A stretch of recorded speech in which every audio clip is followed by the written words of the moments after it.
Matt Presti is a meta-scientist, musician, patriot, philosopher, poet, practitioner of universal law, natural science, and living philosophy, audio and video producer, broadcaster, and host of the Exploration of Consciousness. Is it Tech or TEC? Tech? Yeah, for short. Tech, okay. Tech in Tech Talk.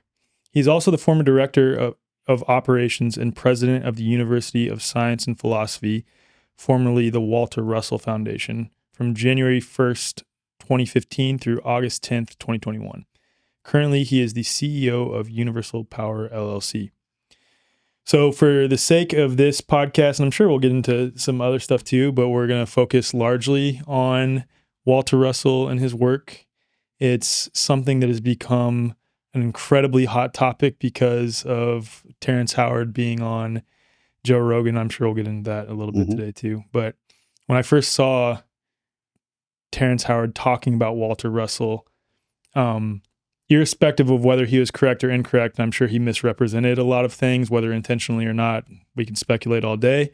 But I immediately thought of you and I was like, okay, everyone's talking about Walter Russell, and that's why I made that tweet. And I was like, if you're interested in Walter Russell's work, go check out Matt Presti and his work, because you've done such an incredible job of sort of bringing his work to the 21st century. So, yeah, let's start with how you got involved with Walter Russell. I would typically like to go into my guest's background, like in total, their story that led them up to this. But because I know this conversation is going to be quite long just because of Walter Russell's work, I'll just link something in the show notes where maybe you have a podcast or something like that, where you give your background and things like that. So let's start with you discovering Walter Russell in your journey. Sure. Originally, I'd heard of him in a forum, 2006. I used to post a lot of long replies back when forums were in the early on days, and someone had commented to one of my replies, "You sound a lot like Walter Russell." I'm like, who the hell is that? So I went and checked out the link they provided to philosophy.org and wasn't really impressed. It was an old Army Green template website, and I was like, didn't really call to me. Nothing really spoke out or captured my attention. So a couple years later, I would actually, after a near-death experience, found his book in a used bookstore 2 days after that experience.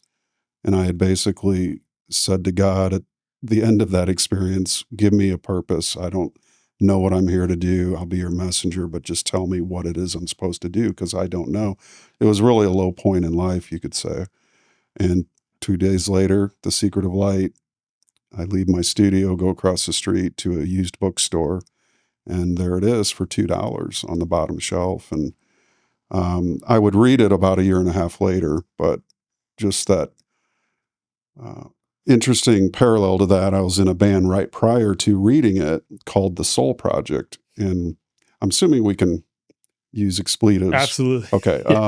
Didn't know how much of a family-oriented show we're on here, but I hope families are okay with expletives, yeah. because we have the little E sign on like every other one of our episodes. So disclaimer warning. Yeah. Yep.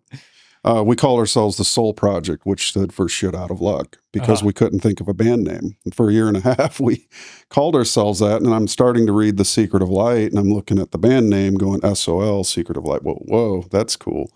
Little parallels there, little, what do they call those? Synchronicities. Yeah. And so as I read this book over 3 weeks and I finished it, I closed it with that pretty loud popping sound. I'd finished a book that was really life-changing. Lori said, "How was it?" I said, "I never need to read another book as long as I live." As a musician for most of my life, self-taught, pretty much self-taught, running sound and doing all the things I've really put into my accomplishment folder.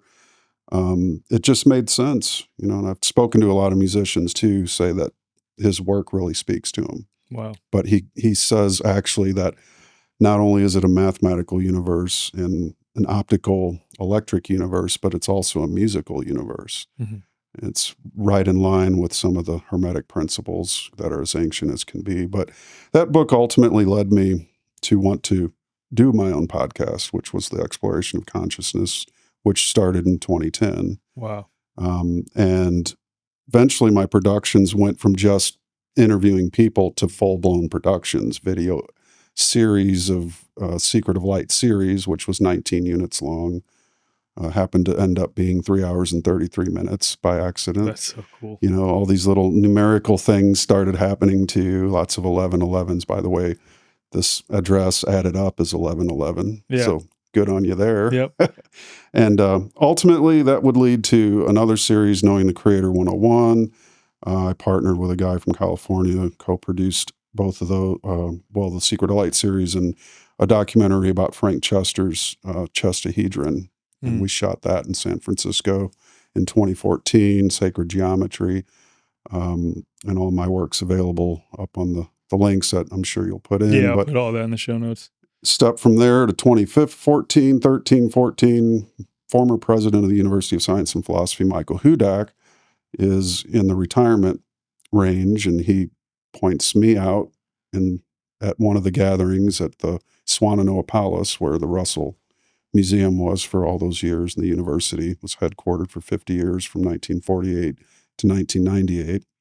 And he pulls me to the side and says, I think I'd like you to be my replacement based on this video work you've been doing. You seem to understand it better than anybody else. And he said, I'd like you to take my position, be my replacement. And I said, seriously? So for 2 years, I got to think about that. And I ended up taking a president position through the Fraternal Order of Eagles, just up the road from me, to help them out with their situation they were in. They needed somebody to fill in. And so I learned how to run board meetings and, just from that 9-month stint, and sort of prepared for taking over the position of this university, which was an esteemed offer. I couldn't have been more excited. And when I told my mom I was going to be president of the university in 2014, she laughed out loud and said, you didn't even go to college. How are you going to be president of a university? My famous last words are, watch me. Yeah. Because what benefit I got from the philosophy was that you can do anything you put your mind to doing. Totally. By working knowingly with that creative force or the consciousness within the one mind that we call God, or by many other names. And eventually, my first day was January 1st of 2015, and I served for basically 7 years, and the rest is history, as they say. But got his artwork back out of storage. It was in storage for nearly 21 years, 64 tons of art and sculpture, and set it all up with no experience as a curator. I had 3 professional curators say, this museum is perfect. Where'd you go to school? And I said, I didn't. But again, just a testament to what you put your mind to. And if you are sincere in the effort, you can achieve it. Beautiful. Yep. Yeah, totally agree. As someone who went to one of the, quote, top public universities in the United States, I look back on my time at West Point, and I'm happy about some of it, of course, and there's a lot of redeeming qualities. Then my major was systems engineering, but overwhelmingly, I can say as someone who was in that environment, it means absolutely nothing. And there's just a lot of programming and indoctrination. And I think people who don't go to college in most cases are actually less indoctrinated, less programmed, and more critically thinking, and actually have more useful skills typically. So kudos to you. That's probably why the museum ended up looking really good. Yeah. So let's start with this. Who was Walter and also Lao? Is that how you pronounce your name? Either or. Okay, Walter and Lao Russell.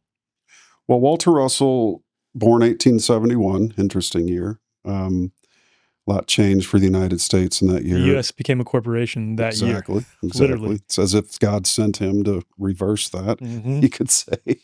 Very interesting year. He was what some people call a polymath, which is more an academician who masters a lot of, you could say, academic things. But the term to use is genius, really. Yeah. They also use the term cosmic illuminate. Basically, what he was able to do outside of academia, he only had a 4th grade education. He went on to master all the 5 fine arts. The only classes he ever took were for painting in the Massachusetts Normal Art School. He did study abroad in Europe for about 2 years. Had no special interest in sculpting, but he did start out as basically a illustrator and painter of children and also older people. He was the official portraiture artist for Theodore Roosevelt, his administration and family. He was accomplished in that field of, he was friends with Mark Twain. He also served as a member of the Twilight Club, which was founded and started by Herbert Spencer, which was basically a character building organization whose members included Mark Twain, Edwin Markham, who famously said, "In vain we build the city if we do not first build the man." They were responsible for the Rotary clubs beginning through Paul Harris, who was inspired by a meeting. A lot of the character clubs, Fraternal Order of Eagles, for instance. Um, what else? The Lions clubs, Boy Scouts, Dan Beard, things that inculcated character, because Herbert Spencer basically warned, along with these great poets, Walt Whitman was a member as well, that if we didn't, the way he looked at it, if we didn't do something to reverse the materialization of man becoming a cog in the wheels of industry, he would lose his soul. Wow. And that was the purpose of the Twilight Club, was to help man regain and hold on to his soul so that he didn't become mechanized with his industrial revolution. Whether it succeeded or not, or staved off a fall, is arguable. I mean, some things are inevitable, but Walter Russell, as he progressed, he eventually started sculpting at the age of 56. He mastered music at a very young age. He was a church organist at 13, though he never received any degrees or anything like that. But he did eventually get conferred 11 degrees, also a degree of science. Wow. Which is amazing for somebody with only a fourth grade education. Yeah. Incredible, And actually. he famously said, "I was pulled out of school at the age of 9 in the fourth grade before it ruined me."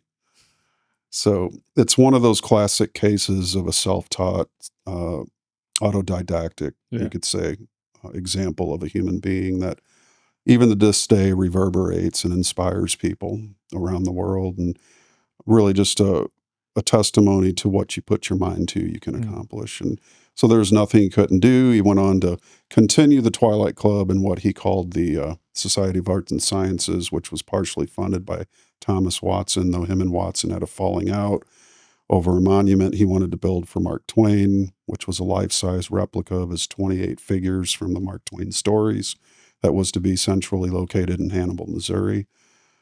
He went on to eventually found the University of Science and Philosophy when he met Leo back in 1946. And they started that in 48, December 2nd.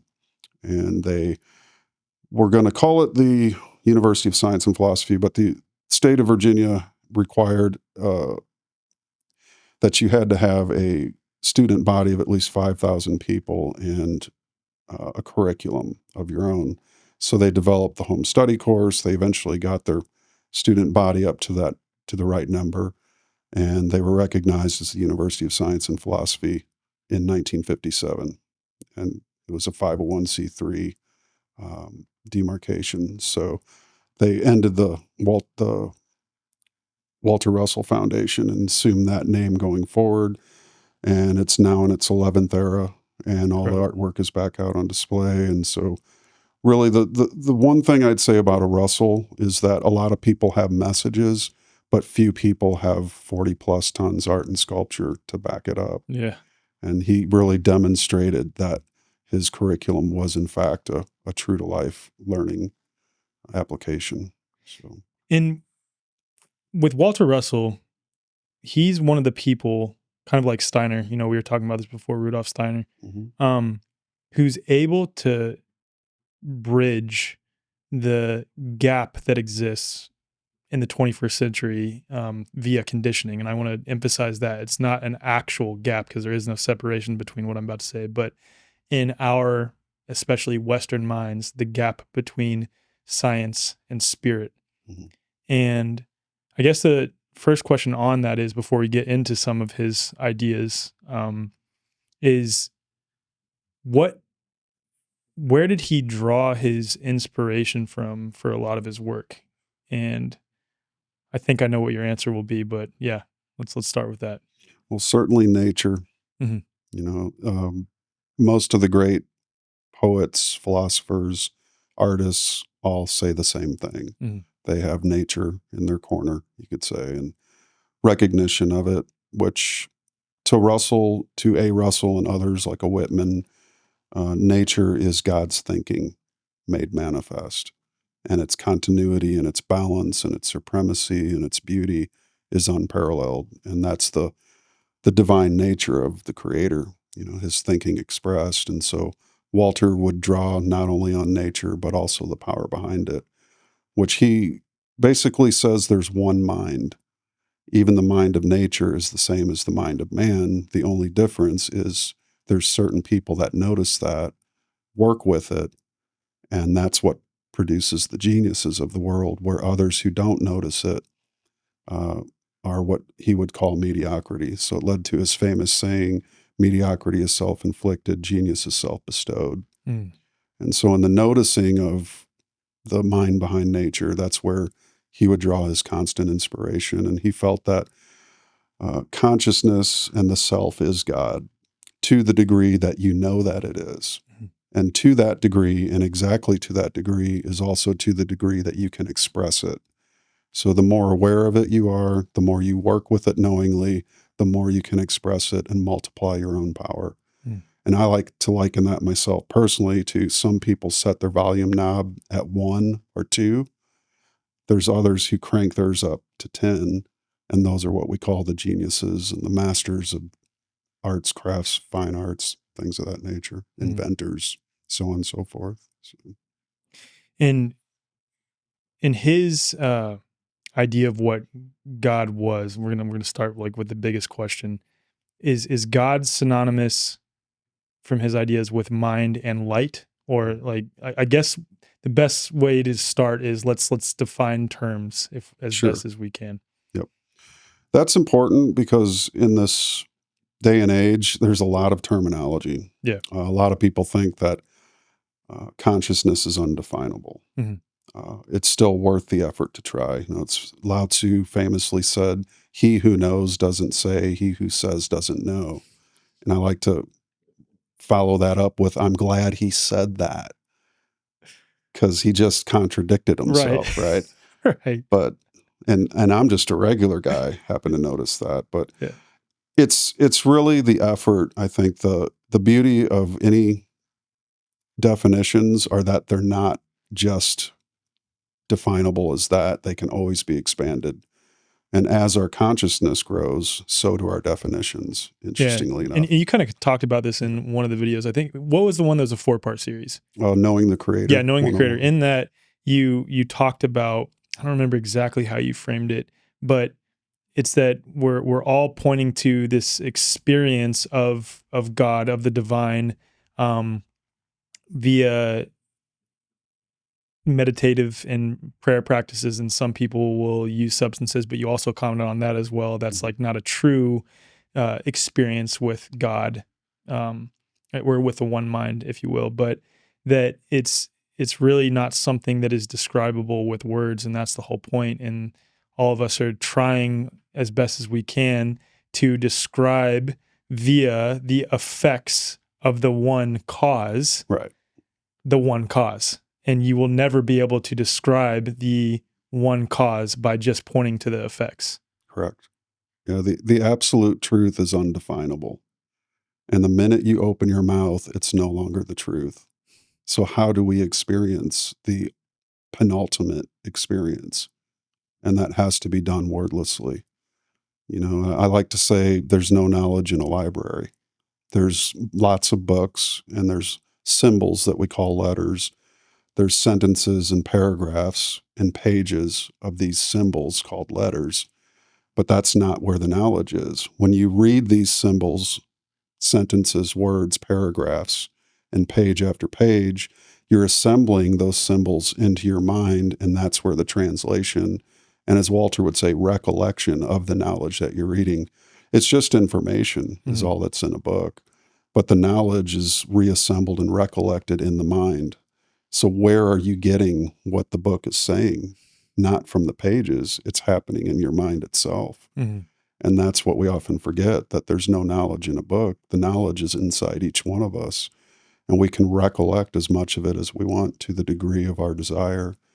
And that's, I think, a beautiful part of what learning is that we've sort of forgotten or just haven't even thought about. And if all is really mind and there's just one mind and we're all a part of that to the degree that we're aware of it, that would explain how some people can do more than others, in terms of production, productivity, creativity, and the like. And Does he call knowing an expression of the mind? well, knowing is actually the mind itself. Okay. Knowing is synonymous with the mind. Correct. And is that then synonymous with God and light? Correct. Okay. Yep.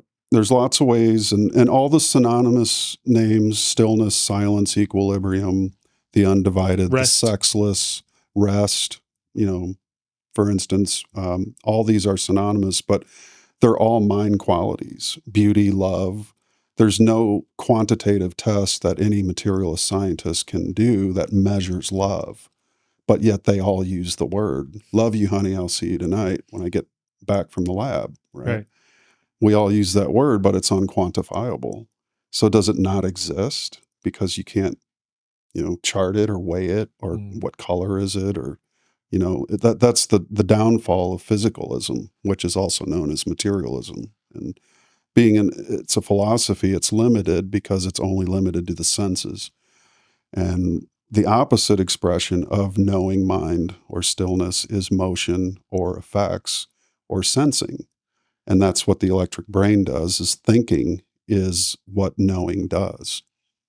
When you think without knowing, like, for instance, you think you know what's going to happen if you mix nitro and glycerin. I wouldn't have wanted to be the guy who first discovered, like, for instance, Hudson Maxim, who was a friend of Walter Russell, discovered smokeless gunpowder. And he blew his left hand off. And he used to play Walter Russell in tennis. And he had to play him when he had to switch to his right hand, and said he was terrible. It took him a long time. He said, if you would have just asked me what would happen before you mix those two chemicals together, those elements, I would have warned you that it would have exploded.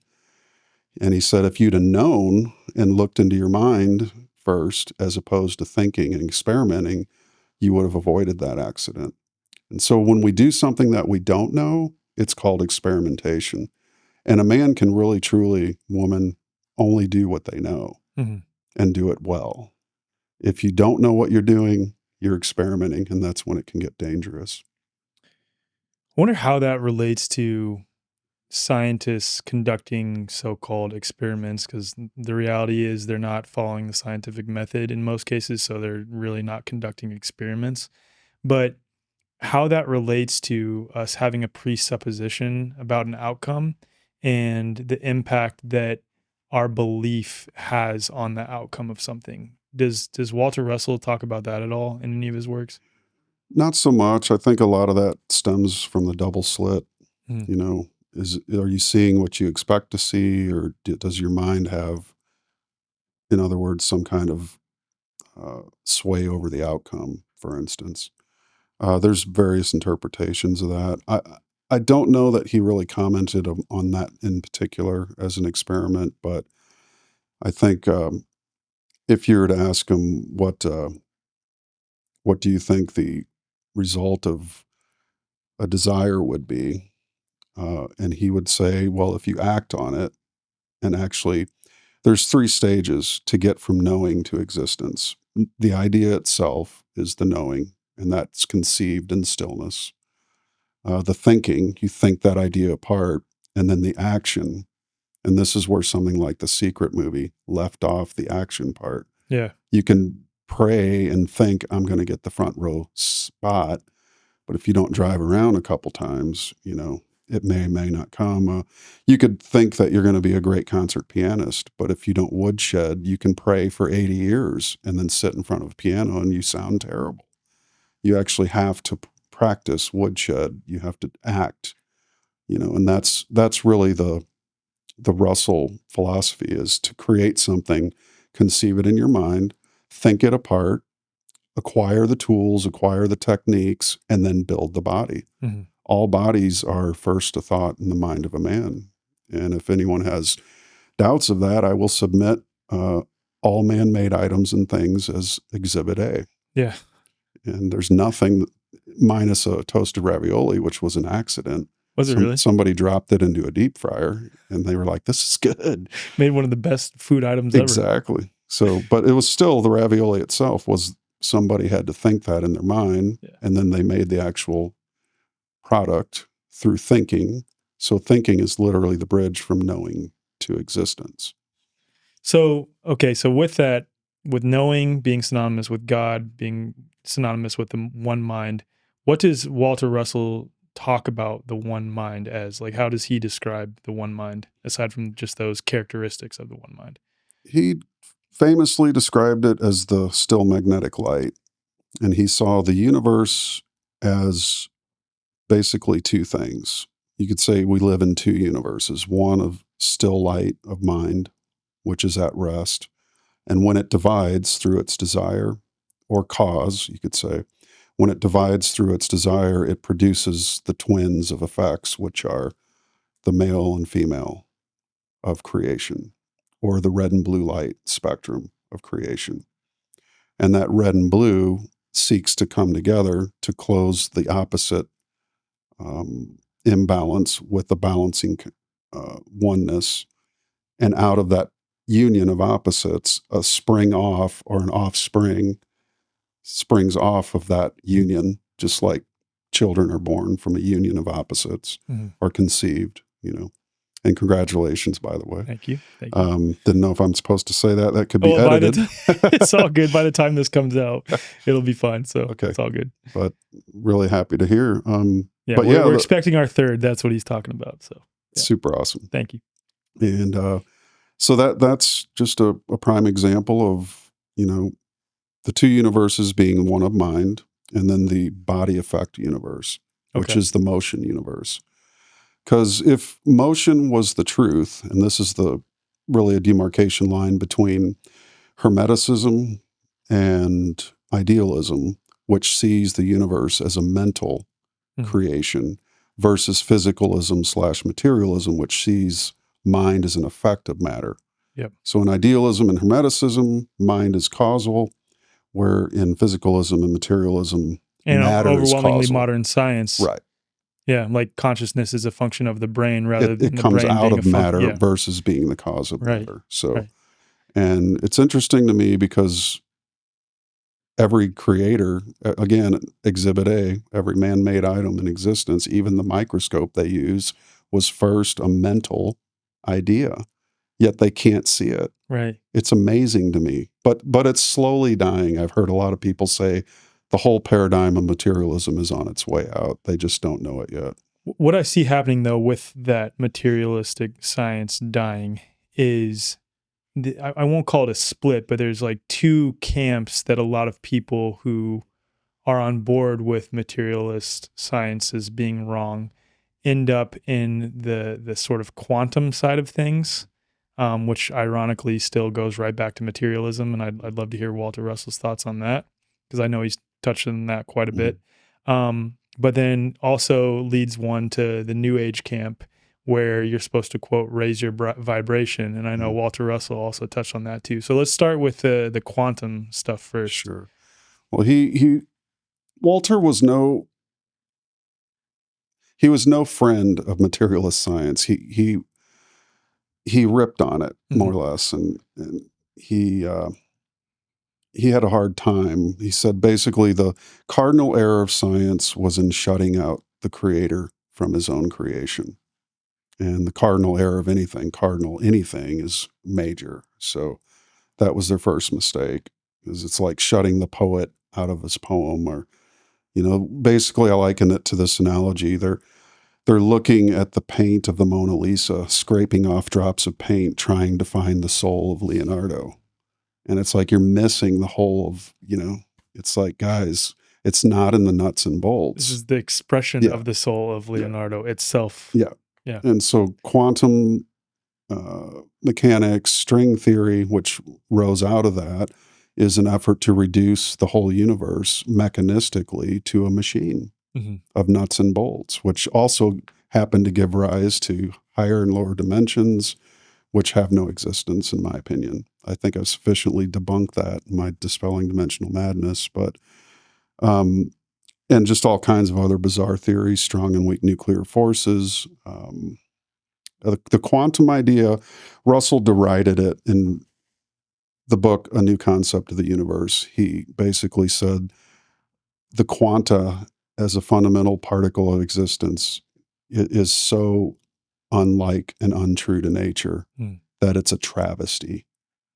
And he said energy isn't delivered in packets. It's a polarization of an equilibrium, which divides into two equal and opposite interchanging effects. Kind of how the light did, basically, right? So the light divides into two polar opposites, but then comes back together for the creative force, and that's how the one mind continues to, through its expression of love, essentially. Exactly. Yeah. The Creator's desire to love and share that love is the reason the white light of mind, or the still white magnetic light, is divided at all in the first place. And if you take a picture of the galaxy or the universe and you invert it, turn the black white, it's what I like to call a selfie of God. And you can see literally how mind is omnipresent in and through everything, centering and bounding all motions in the entire universe. And what's interesting about it is Goethe also proves it when he put the color spectrum on his wheel and he spun it. You know, you got red, orange, yellow, green, blue, indigo, violet, and you spin it, guess what color it turns? White. Yeah. Yeah. So what is the color spectrum? Or through the prism, the white light in, rainbow out. Yeah. So it's interesting to me that they miss all this. And what is the light of mind as an idea symbolized by? A light bulb over the head. I just had an inspiration. I've got an idea. Something clicks. It comes to you. We can all recall these experiences in our own life. So it's not a far-reaching belief system. It's experiential as knowledge. And the more light you have in your mind, the more knowledge you have. And that's what recollection is. That's when we read books, Tolkien, we use our imaginations. We're lighting up parts of our mind that aren't often used, or we, learn something new, or a new song inspires us. The inspiration is being in the spirit, in the light, you could say. As far as quantum mechanics and where that went, basically his derision of it was that, again, there's no such thing as a fundamental quantum packet of energy. I think of salt packets or something when I think of packets. And I think that's my issue, like my huge issue, even aside from what Walter Russell said, which it was so cool hearing that he was on the same page with that, because I've always looked at quantum and thought, there's something off about that.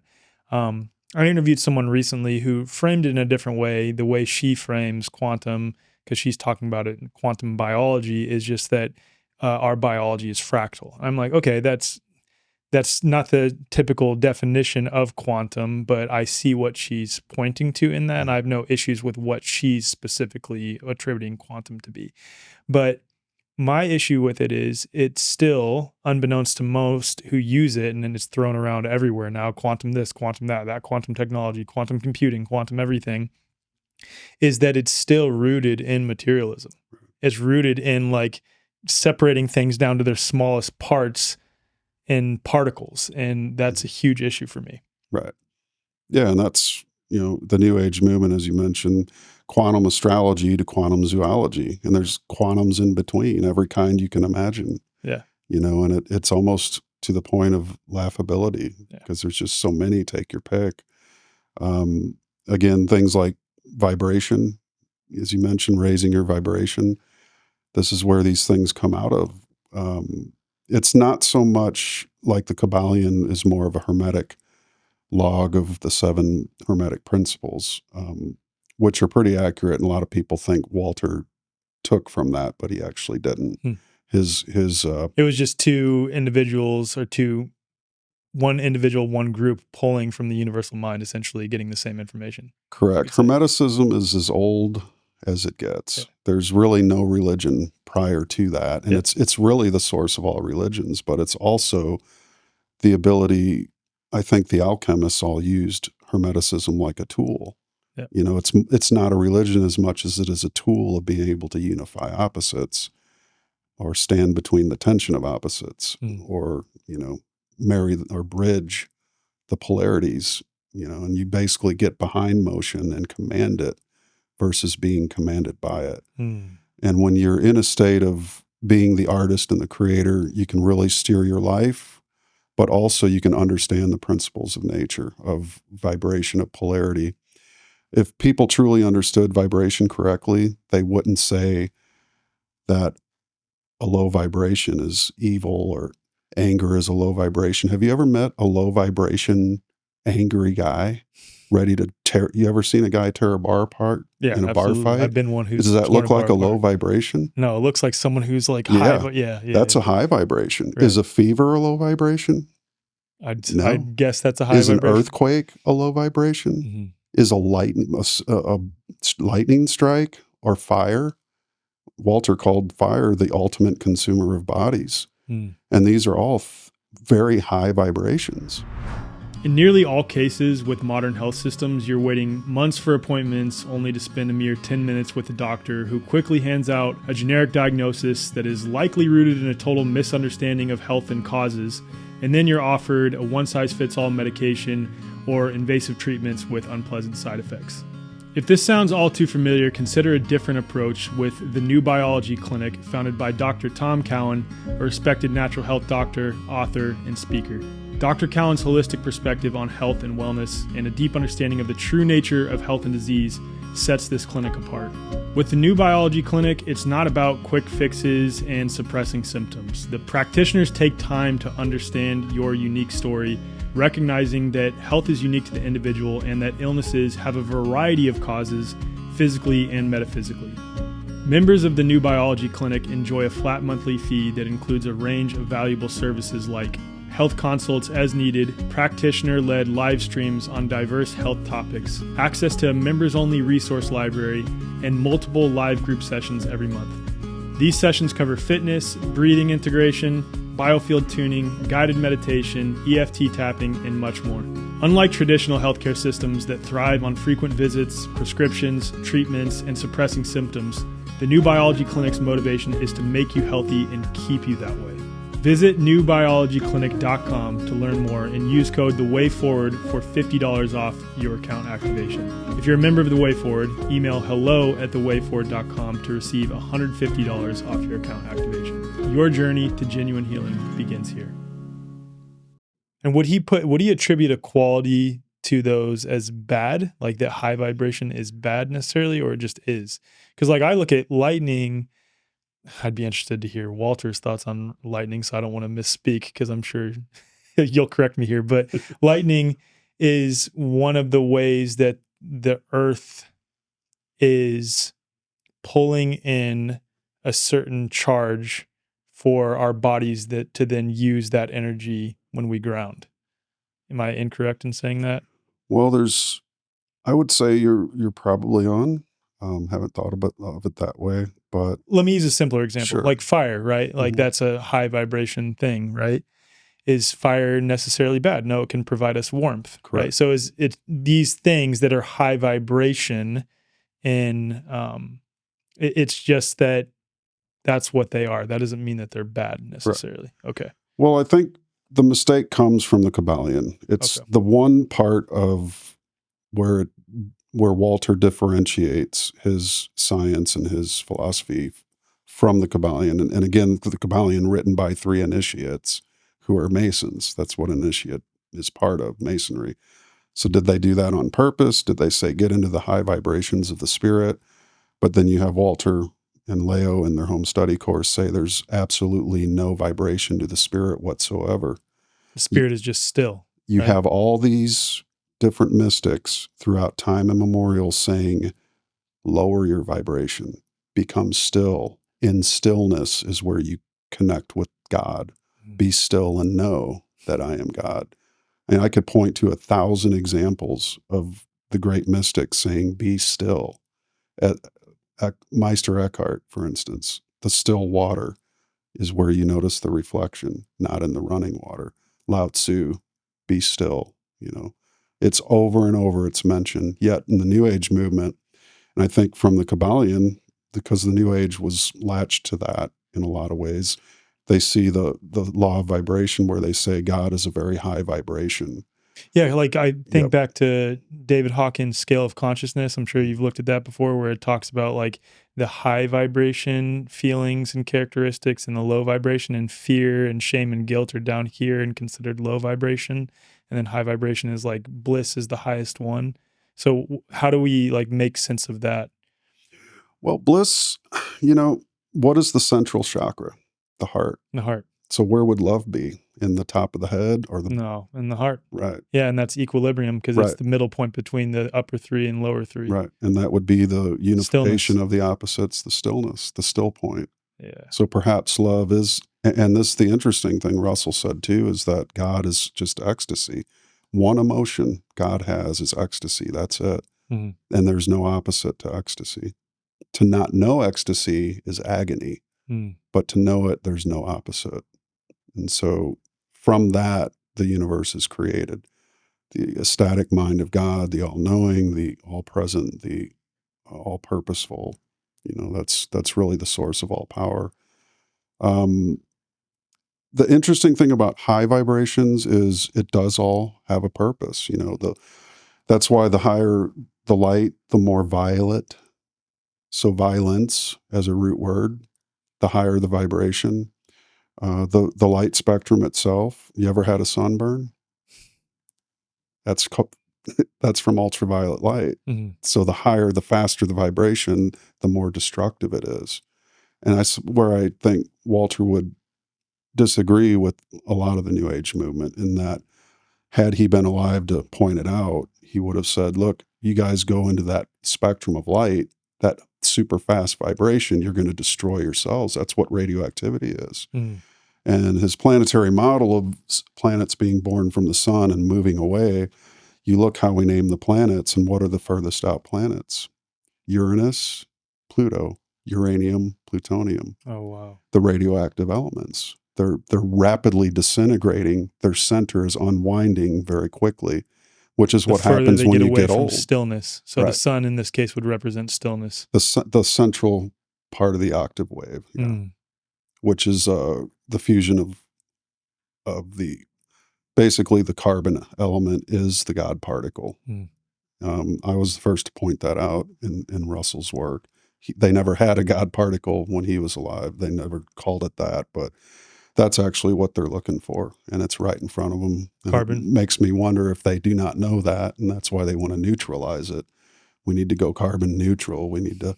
It seems like the whole agenda is always anti-creator. 100%. I mean, I was just talking to Dakota Cohen about that. He's an organic farmer in Canada, and we mentioned that exact same thing. Had a discussion on the importance of carbon and how plants require CO2, Mhm.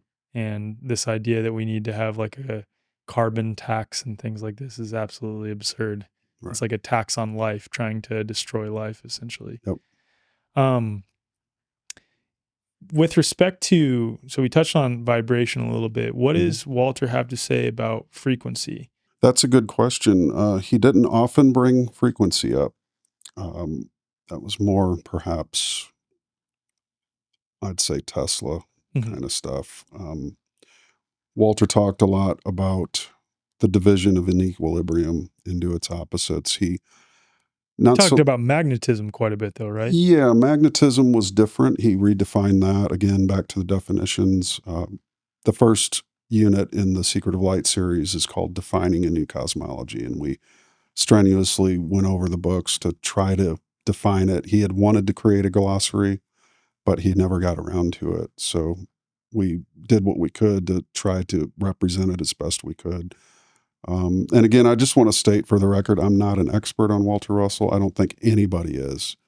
There's just students of the man. Right. Nobody's mastered the work the guy's done. So there's always room for people. You have replicated some of his experiments, though. We have. I saw that. That was really cool. Yeah. Yeah. And that calls into question a lot of assumptions about the universe, the earth, the world.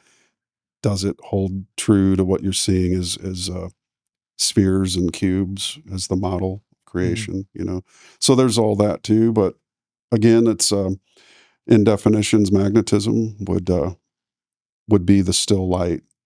The still magnetic light is the fundamental prima materia prior to matter. Mhm. And that's really what he called in the universal one, the substance of mind, which really isn't a substance. There's nuance, even in Russell's work, that you have to catch on to. But basically, the prime actuality is a mental universe, which again is ties right along with Hermeticism, and that from mind all things, without God, nothing. In other words, God not being anthropomorphic, but rather the mental mind itself of the universe, and we're all a drop in that ocean, you could say. But yeah, his as far as magnetism goes and polarity, he definitely talked a lot about polarity. Frequency is something that comes from the divided matter universe. There's no frequency to God, no vibration to God. The division of God creates the 9 octaves, which then create through the centering 0 elements known as the inert gases. What are the 9 octaves? It's the elemental chart. Okay. He has 2.5 octaves prior to hydrogen, which he calls the space gases, which replace the ether. You don't need an ether. Interesting. You don't. So I've become really big on ether as of late. So a lot of people have, Yeah. and I implore everyone, check out the 9 octave chart of the elements, because he named all 21 of the elements that precede hydrogen. Okay. They all have names. They've discovered 6 of them. Deuterium is one of them. Tritium, for instance. These are not isotopes of hydrogen, but fully toned elements in their own right. And that is what populates space. Wow. Okay. So there's literally, there's 92 elements, I think, with all the way from hydrogen being the first on the Mendeleev to plutonium being the last naturally occurring. He added 21 extras to that list. So those are in the space octave, which means space is not a void. Yeah. So it still, at the least, recognizes that space is not a void. There's still some material right now between you and I, as an example. Yep. There's air between us, and we breathe it in. Well, there's air in space. It's just a lighter air than hydrogen, and that's what the poles of the planet breathe in. The poles of all planets. We have 2 nostrils, so does every planet, every moon, and those are the poles of a divided equilibrium, which are always north and south, which every magnet has. We've not yet found a monopole magnet in nature. They theorize one exists, and but a monopole nobody's. one, right? Correct me if I'm wrong. Is where there is one force downward, and then there's opposing forces coming from all directions, and that's where you get the 2 opposing poles. Well, a monopole would be just a single pole, a single polarity. I meant singularity. You could say singularity. It wouldn't be polar. I meant that there's one force that a bunch of others are opposing to create that single monopole. I haven't heard that yet. Okay. But yeah, I'm not saying it's not right or wrong, but my understanding is, if you think of a bar magnet or even a horseshoe magnet, a bar magnet is one thing. Walter said very well, that this idea of opposites attracting is ludicrous. And I love that the man remonstrated against these ideas, because I'm sort of a rebel myself, and he was the ultimate, materialist science rebel. He rebelled against the entire concept. But he said, if the law of opposites attracting was true, then north and south on a bar magnet would reside in the middle together. But they don't. They get as far away from each other as they can. So opposites repel. Correct. So like attracts like, more or less. I mean, yeah, that resonates with me more. Right. That like attracts like. And that's the beauty of the man's science, is all these examples. And when you think about it, and you think of the universe as a breathing, living thing versus just matter that's dead and just to be analyzed, weighed, quantified, atomically numbered, so on and so forth, the organic and the living becomes dead and inorganic. And it's sort of, you look at the whole universe as a lifeless machine that can be reduced to nuts and bolts, And So the dark matter and all this stuff, it's all sort of fallacious at the end of the day when you replace it with the living natural science, which is what the man basically was, a natural scientist. That's where he starts talking about how things don't ever actually have a negative charge. Correct. Because we talk about negatively charged particles, and some things have negative charge, and I forget exactly which it is with respect to the Earth, but allegedly we're getting like there's an ionic exchange where one is receiving negative ions and the other one's receiving positive ions with the Earth. But there is nothing, according to Walter, that actually has a negative charge. Correct. Yeah. He basically derided the idea of negative electricity. Leo helped in part with that. She was taking a walk on the mountain top one day, and she would, talk with God, as was one of their practices. You develop a relationship of moment to moment communion with the creative force within yourself, which is the creator, to the degree that you know that it is. When you can say I and my Father are one, or when we pray, we're not praying outward to an anthropomorphic God in some distant quadrant of the universe who owes back human support and left us all 2,000 years ago to fend for ourselves. This is a living, active God, you could say, and it's something you can communicate with internally. The prayer should go within. And she was told, when she asked, tell me the nature of electricity, and she got a little flash of inspiration, and she went into Walter and said, darling, am I negative? He said, why, no, dear. She said, are women negative? He said, well, of course not, dear. She goes, well, neither is electricity. And he was taken aback by it, and he had to sit with that. And they eventually would go on to change the science from being positive and negative to positive, positive. And the way I like to explain this is, think of your own lungs. You have a dual, basically polarized condition, magnetic north and south of the human body. Could be likened to a bar magnet. You're hemispherical. Everything in nature has at least basically two hemispheres. And then you have an east-west pole, which is two more. But that's more advanced. We'll just keep it there's two hemispheres to every body in nature in existence. Why would one of those be positive and the other negative? If the positive works, then the example to use is the human lungs. When you inhale through your nostrils and you exhale through your mouth, the two become one, and you always give off heat. So you can inhale the cold of the space around you, just like the Earth, which is why the poles are frozen. And you can exhale heat at your equator, which is at 90 degrees. Is one of your lungs negative and the other positive? No. No. One's not exhaling and the other inhaling.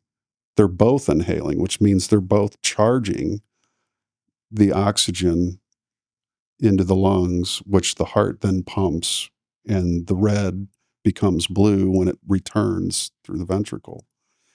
So the same is true for nature. It's just a different way of looking at it, but you're lining up the human body as the blueprint for how the universe actually functions. And by studying the human body and how it works, you can figure that out. And I think the real thing to understand is that it's a competition of models. Science gave its best model, materialist science put forth its best model. Darwin put forth his best model, that man is a beast, whereas prior to Darwin, man was thought of as a divine being. Right. And what happened in the 20th century was that the materialists basically took over the chairs of science in the universities. Man became a beast. He was to be treated as one, drugged. No longer do you deal with your problems and your upset emotions. Here's a drug, here's a pill to make all that humanity go away. And that's what you're seeing, which is what I call the New Age movement versus the New Age, is reclaiming the divinity of ourselves back from the scientific establishment, the materialists, and claiming that power back for ourselves. And I wanted to say kudos to you too for challenging science. Thank you. I've been challenging physicists since 2008, and it's no easy task. Yeah. So what are good some on of you. thank you so much for that. Yeah. I appreciate it. And kudos to you as well for that. What are some of the like primary things that modern physics and modern science gets wrong that Walter Russell opposed? Wow. Well, one bad theory, what's the old saying? When you have an anomaly, that's the result of applying a bad theory. Right. And so they shore up the bad theory or the anomaly with more math. Right. And then more math. More models. And then, yeah. Yeah. And so that's where you get this nucleus of an atom idea, for instance, because they don't know what's really happening. Mm-hmm. Walter would say there's basically everything is a fundamental opposite. So compression, you breathe in, you're compressing the air into your lungs, and then you exhale in its opposite. You're compressing air, expanding air. Compress, expand. Everything is an opposite. But in that union of opposites is the spirit that regulates the oppositional flow and interchange. Could you say instead of opposites, like polarity, essentially? Like Sure. two Or polar as Walter opposites? would say, rhythmic balanced interchange. Rhythmic balance. Your rhythmic balance is inhalation, exhalation, awake, sleep, rest, sleep, action. Expanding, contracting. Exactly. Got it. And every opposite falls in this category, but it's always centered by something that doesn't move. The and stillness. That's where you locate God, is you start noticing what doesn't move. Whoa. Now, if you open your door and close it, that's an opposite. What's not moving? The door jamb. Yeah. So where does the motion draw its power? From the motion or from the stillness of at 90 degrees? Where does your tire spin? And this is where Walter talks about power is stillness. Correct. Motion is just an expression of power. Right. But the real power is stillness. That was mind-blowing when I read that. In the fulcrum. Yeah. And your fulcrum's dead center of you. In fact, you have a line, the septum of your nose, the gap in your teeth, your navel, the organs below that. I mean, everywhere there's a line drawing down the center of your whole body. And that makes so much sense. I mean, it makes sense why like the chakras are down the middle, but also why Eileen McCusick, when she does biofield tuning, she learned to drag the energy back to the midline, because the midline is where we derive our power from. Right. That's where the motion's voided. Yeah. But stems from as well. Yeah. So stemming and voiding, same exact thing. The seed is really the penultimate object. Yeah. That's where there is no, it's interesting on that. In basketball growing up, on defense, I was always taught to look at offensive players' belly button, because that's where he could not have any motion. Like, he would try to fake to go one way. Wouldn't matter as long as you stared at his belly button, because there's no motion there. Yep. Wow. That's interesting. Center of gravity. Yeah. Right. The center of gravity. Exactly. On the negative charge thing, what is modern science mischaracterizing there? Well, it goes to the fundamental structure of the atom. Okay. They basically claim there's 3 constituent parts of an atom, which are proton, neutron, and electron. Walter said they fundamentally misunderstand that, again, it's not a reduced particle, nuts and bolts. Does he acknowledge particles at all? He says basically it's a wave universe. That's what I was going to say. A mind wave universe in particular. It's like a concentration of a wave, essentially, if anything. And that's what the octave chart is. Yeah. The first octave, very low, long waves, which are what space is, but there's still 2.5 octaves of matter in space, of elements, which are lighter than hydrogen, which is why they rise above. And your first contracted layer that's visible to the human senses is hydrogen, which is sort of the womb or the bubble layer. Have you heard the idea that I know Walter Russell will oppose this because he's found things that precede hydrogen, but that hydrogen is like the primordial expression of God, essentially? No, I think he would say, I haven't heard that myself, but he would say carbon is. Carbon is? Because it's the only element that has a closed hole. That is the fusion of the wave at 4.5 of the 9 octaves. It's the navel of the wave, you could say. Okay, so it's the center midpoint. of gravity, Got more it. or less. And it's the perfect balance of male and female, has the highest melting point at 3,600 degrees. The crystal of carbon is the diamond, which is why it's used in the ceremony of marriage between man and woman. It's not a Saturnian evil act of putting a ring and marrying. With a diamond, it represents the perfect union of opposites. Wow. And it's also the hardest substance. And it's also the only element with 10 million plus known chemical bonds in the most abundant element in the universe that we know of. So, of course, it's demonized, in a sense. They want you to think that it's, it's 666 by their own numerology, 6 protons, 6 neutrons, 6 electrons. But what Walter's telling us is that with compression from two sides and the center, you actually have three. There's your trinity. The center and the two sides of the cube will compress, and actually all 6 sides of the cube compress. It's hard to visualize this, though. His wave field model, he broke it apart in his drawings so that you could see it basically two-dimensionally. Like any wave, as a sine wave, it's a two-dimensional representation of a spiral 3D actual movement. But we break it down into 2D to understand it. But through compression, the centripetal motion of rings toward a center point looks like particles to a scientist. It looks like electrons are coming off at 90 degrees. And they falsely concluded that that's because at the center are these things called neutrinos, and that's where the strong and weak nuclear forces come in. It's basically a different set of laws for the small and a different set of laws for the large, which makes the universe a conundrum.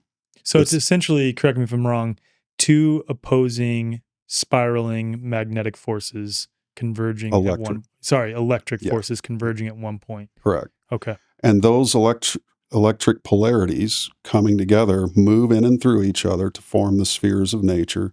What cannot be integrated is ejected at 90 degrees in the rings of systems, or is otherwise known as heat, which is why heat is given off at the equator. Wow. So what can't be unified... You're putting some holes in my current cosmology right now. This is why I like to say that Russell is sort of the bastard child that was left out in the rain between NASA and flat Earth. He's opposing modern cosmology, but he's not a flat earther. Correct. Yeah. But it's very interesting because there's a lot of evidence to support that he was correct. But what happens in that unification is, basically what you're seeing is all waves. It's not particles, it's waves. And when waves vibrate at a fast enough and high enough frequency, they appear to be solid. Yeah. Which is where we get this idea of particles. But if you, the perfect way I like to explain how to visualize Walter's model. Can I pause you on that real quick? Hold that thought. Okay. Because you just said something that makes a lot of sense as it relates to vibration earlier. Because you said if it's vibrating fast enough, it will appear physical. Yeah. That's really interesting, especially if we're trying to connect with God by, according to Walter, which is making a lot of sense, not raising your vibration, but by lowering it to become more still. Materialism is an expression of the one mind. It is not the one mind, but it is still fundamentally part of it. And that's kind of like the panentheist idea of this is all inextricably linked to and an aspect of the one mind, but there is still the one mind that is supreme, omniscient, all-knowing, et cetera, But it's so interesting that you just said that, because it's that the higher the vibration, the more it appears physical. And the hotter it gets. And heat is destructive. Yeah. Again, ultraviolet light destroys the skin. Yeah. If you're not acclimated. Wow. Anybody's had a sunburn on the beach, you know what I'm talking about. So you don't want to raise your vibrations because it results in dissipation and deterioration and expansion, rapid expansion. But to some degree, ultraviolet light itself is healthy for us. In the right quantities. In the right quantities, right? Yep. Right. But tanning beds and things like that can be extremely dangerous if you're not careful. Yeah, if you're not careful. Totally. And you don't want to carry, plutonium around in your pocket either. Well, it's also the sun is not giving off just ultraviolet light. It's giving off a full spectrum of light. But yeah, I totally understand. If you put a net up over your garden that blocked out ultraviolet light, all your plants would die. The same as if you blocked out the red light with a net. So you need the full spectrum. Full spectrum. Yep. Yeah, that makes a lot of sense. Sorry, I wanted to stop you there because that just clicked in my brain like, oh my God. Okay, sorry, continue. But yeah, when something vibrates enough, we can detect it. And so basically hydrogen as a gas, the gases are the first thing we detect, which is why it's number one on the Mendeleev table. It's the third octave in Russell's science, or the second and a half. And from hydrogen on, basically what you have is one element in the universe, and that's carbon. Everything before carbon in the first 4.5 octaves is carbon growing to its maturity. When it finally becomes carbon and the hole closes at the center where there's no neutrinos, there's just a hole, it's open until that hole is closed. And then everything beyond carbon is carbon in its death state returning to zero. Whoa.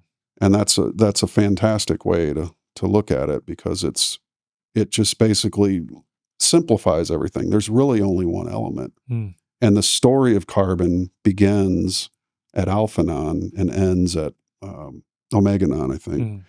And it's the journey of basically like a baby from a seed. The seed of life,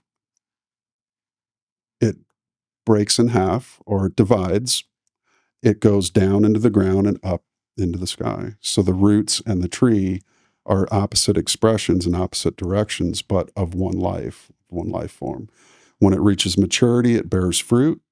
And when it gets old, it starts to unwind its center and start to throw rings off. You get the hanging skin in the 70, 80-year-olds, the rings under the eyes, the lines on the forehead.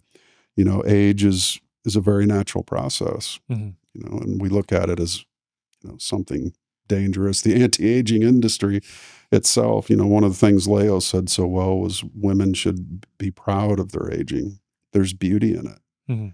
And I learned to look at things a little differently by studying their work. Exactly. Yeah, it's an expression of life. And I think we wouldn't be so quick to, use a midlife crisis as a reason to trade your wife in for a trophy. Or a lot of these men go through that and they don't appreciate the value of a relationship, really, truly, the balance that it takes to keep it going. Basically, Russell saw everything as waves. And I liken this to a really good analogy of a man throwing a stone into a pond. Let's say he has a chunk of carbon, and he throws this chunk of carbon into a pond. Well, you wouldn't see the waves that are coming as that carbon's falling toward the surface of the water. You wouldn't see those spiral waves that are around it, but you could liken it to like a tornado. The tornado's hollow. It's still in the middle, but you could call that the mind of God or the eye of the tornado. They also call it an eye of a hurricane. So there's always a still shaft of gravity that doesn't move. Russell defined gravity as stillness versus an inward pulling force or a pushing force. It's the regulation force of the motion that spins around it. So that inward compression toward a common center is what spirals do. They go from a cone base to an apex and then unwind at 90 degrees. So that stone, when it hits the surface of the water, those waves are given off. You see them, we call them rings, right? Everybody's thrown a stone in a pond. This is great, again, analogy, because we've all done this. Those waves, when science sees that at the atomic level, they think there's a particle that is making those waves, because each element has a certain amount of so-called electrons, which are always the same amount of waves. For instance, hydrogen has one wave around it. So that's how they know. But they think that what's moving around that atomic nucleus is a particle called an electron, when actually, if you can look at it from the Russell perspective, it's just a wave. So when we look at a stone in the water and the waves that come off of it, the rings, are those particles that are moving very quickly in a circle? No, they're waves. Right. So that's really one way to grok the difference between, nuts and bolts materialism view of an atom versus the Russell perspective. And when you understand that, you'll start to know that the protonic waves, which are moving toward the center, and then the nucleus is the neutral or the reversal point. It's the same as if you're taking an in-breath, you hit a neutral point. Mm-hmm. You have That's to the go stillness. You have to go the And other that's why direction. it's the central point. That's God. We're always running into God. Every time we take a breath, we're running into God at the top of it. We exhale to the bottom. We have to go the other direction. You just ran into God again. But he also centers that breath and bounds it. Mm-hmm. So he's always there. And that's the fulcrum, right? Correct. Is the center which point. is sexless, really. Yeah. The Russells called it the mother-father creator, out The of mother, respect father, for creator. both forces. You It could makes say, sense. or what expresses itself as a polarization. And so the same it is with atomic motion. Atomic elements, matter. So many rings surround every element. And as you get toward plutonium, you have 92 rings being thrown off. Forgive me if it's not 92 and 93. Haven't consulted the chart lately, but the same is true. You basically have 93 rings, because the more rings that are getting thrown off from the center means the more toward death that element is, which is again why uranium and plutonium are at the end of the spectrum, or the end of the elements, because they represent the death half of the wave. And I think that's really a big demarcation line. Why do we not recognize the inhalation of nature? That's how we've come up with this idea, through the desire to be so materialistic, thanks to Descartes and others who created the Cartesian divide. We have come up with ideas of a universe that is a dying, heat, death, exhalation only universe model. And there's no accounting for syntropy. It's just entropy, just death. And so what do they worship but the death half of the wave? There's no inhalation. There's no syntropy. There's no building up from zero to existence. It's just all a big bang that is going to end in a big crunch, or the big rip, which is a freezing of matter and the blinking out of creation, basically consigning the creation and its creator to a cosmic death sentence. Correct me if I'm wrong. Modern physics basically describes entropy as a random, chaotic force that is destructive. And when you bring syntropy into the equation, that's the creative force. Correct. It's the uphill flow of energy versus the downward flow of energy.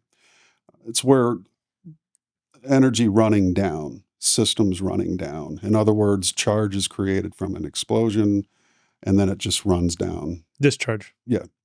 Just discharge only, exhalation only. And that's why all of our electricity, all of our power generation, propane, gas, diesel, hydrogen, it's all running out. That's how we get to empty. If we had machines that mimicked nature, we would be able to make these machines breathe in and exhale, which they could then run for thousands of years. And it's a fundamental misinterpretation of nature, basically, is what we've come to, because, again, with the turn of the 20th century, we went from looking at man as a divine being to more of an animal, And with that came an animalistic view of nature, to be controlled, to be exploited, to be industrialized. We forgot how truly divine man's relationship with this world really is. And we're trying to get out of that now. Yeah. A lot of us are. Right, exactly.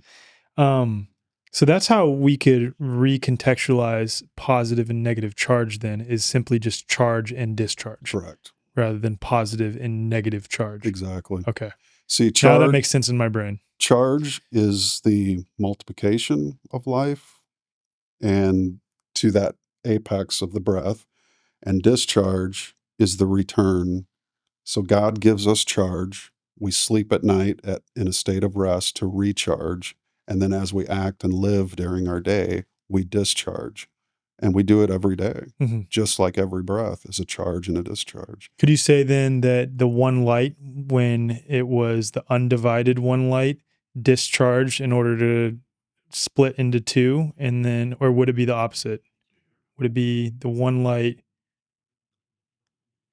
Maybe I'm wrong here. I'm trying to think of how I could describe it because I'm trying to make sense of all this in my head. I get what you're saying. I Yeah. could answer it very simply. Okay. It's the creator is neutral. Yep. It's a fulcrum, an undivided condition of eternal static rest. When it divides, it creates a polarization of charge and discharge. Ah, okay. So the opposites are formed by its division of its equilibrium. Mm-hmm. And when you charge, that's positive in Russell science, the two lungs working as one. Mm-hmm. And when you discharge, that's the negation of charge, which is where the term negative comes from. Negative means to negate. But how can you negate something that's already negated? Or how can something that's negated of charge have a charge? Right. Which is the fundamental error of this idea of negatively charged particles. Something that's negated and that's in an expanded condition like gas can't be charged necessarily. It's too expanded to have any charge, in other words. A lot of what we're talking about here was, I'll say, covered loosely by that Terrence Howard, Joe Rogan podcast that I mentioned. What are some of the things that Terrence presented in that were totally incorrect or misinterpretations of Walter Russell's work? Well, it's to be respectful, polite, and just for the work Terrence has done. Everybody that I've encountered that's come to Walter Russell's work has sort of their own take on it. Yeah. You could say, even me. Mm-hmm. I try to be as to the book as possible, but there's just things I can't possibly know about what Russell might have interpreted or whatnot. But I think for what he presented on that podcast is mostly 99, some percent his own ideas, which are fascinating in their own right. His linchpin model, his drone ideas, and I've seen these things fly in videos, and they're incredible the way that they move. They outperform. What about 1 + 1 = 3? Is that coming from? Well, 1 + 1 = 2, or 1 × 1 = 2. I mean, Yeah. it's I think it's just a matter of how he looks at it. I don't see how that just doesn't make sense in my brain how he's saying 1 + 1 Well, because if 3. you have $2 bills in your hand and you have $1 here and one here, and you multiply them against each other, that would be 2 instead of 1. Yeah. But it's also addition. $1 bill plus $1 bill is $2, right? Yeah. But I think it's just a interpretive viewpoint. How could that equal 3 though? Ever 1 + 1 = 3? It wasn't 3. I think it was just 2. 1 × 1 = 2. Oh, 1 times. You're right. He because said 1 × 1 is 1. Yeah. 1 times 1 is 1. So, but the way I think that 1 × 1 = 1 is accurate is because if you have one of something, like that's what I'm like saying, a like water how I learned bottle, multiplication. and you one multiply group of, it by itself, Yeah. you're still going to have one bottle of water. Yeah. But he's thinking 1, and if I had another 1 water bottle, that would actually be 2 water bottles. So That's it's just addition. Yeah, it's just That's not multiplication though. Correct. So I don't know that necessarily would be a valid viewpoint. Yeah. It's okay. So that wasn't Walter Russell is what I'm saying. Okay. Again, it's a lot of what he presented, and I've used this term before, but a lot of people do cherry pick things out of Russell's work. He does have an understanding of the universal one that's pretty accurate, I'd say. He gets it in a lot of ways, and he's applied that and taken it and applied it, and kudos to him. I've met him in person. Is he like a pretty avid Walter Russell fan? The universal one side of it, we sent him books, lots of things from the university to read, and I don't know that he's ever read the Atomic Suicide or not, but basically for your audience, it's good to know that universal one was Russell's first demonstration of his scientific understanding. Over 40 years, he revised it, and the last iteration of his cosmology is to be found in Atomic Suicide, which is currently being reprinted. Should be available in a few months. Everything's available at philosophy.org. And basically, his maturation of the science occurred over 40 years, where he changed from being a gravitic, radiative universe to an electric optical universe. You know, it's interesting, not to lend credence to flat Earth necessarily, because that's not what I'm saying here. But with respect to gravity versus electromagnetism, even multiple modern science, like scientific, I guess you could say, institutions recognize that electromagnetism is far, far, far, far, far stronger of a force than gravity is alleged to be. Right. Again, you have in academic science, you have the four fundamental forces, which really there's only one force in Walter's work, and that's electricity. And that's the one mind, right? Well, it's what the one mind does. Okay. It's like our one mind thinks. Our brain isn't the mind, it's Yeah. the electric machine or organic device, you could say, organic structure that we use for our mind to polarize itself into logic and creativity, Mm. or reason and creativity. And these things that seem like opposites, when you are the fulcrum using your hemispheres, you're getting the full power of your brain versus just thinking with a percentage of it. So again, it's a syncretization of opposites, which is what alchemy is. The secret of alchemy is the marriage of your own hemispheres, Mm.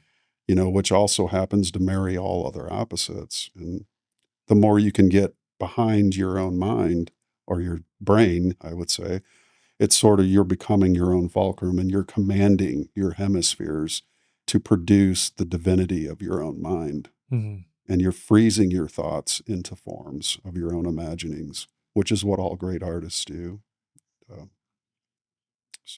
This quote comes from The Secret of Light, I believe. Man cannot know transient effect.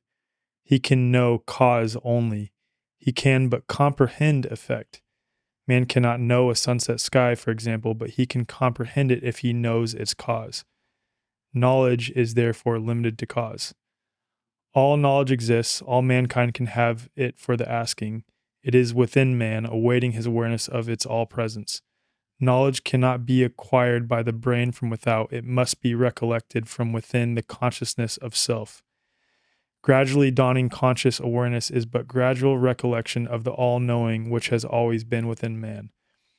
Man cannot acquire knowledge from books or school, he can but acquire information that way, but information is not knowledge until it is recognized by the spiritual consciousness of man, just as food is not nourishment for the body until it becomes a part of the bloodstream. Information gained by motion of the senses must be returned to the stillness of the source before it becomes knowledge. For the same reason, man cannot acquire knowledge from the so-called facts of matter, for there are no facts of matter in a universe of transient matter in motion.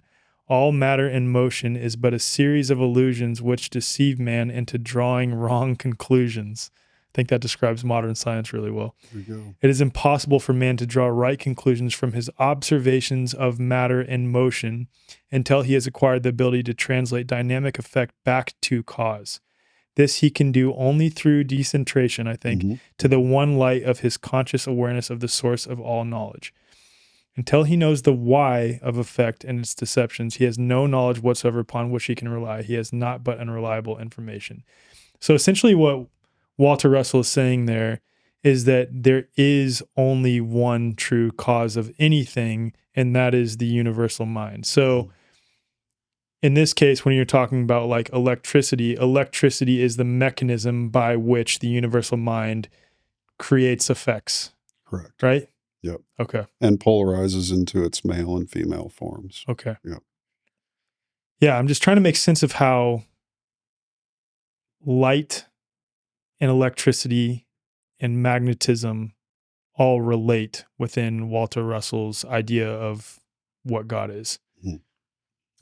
Well, again, I just say, look at the human body. You have two nostrils, two hemispheres, two eyes, two ears, two hands, two feet.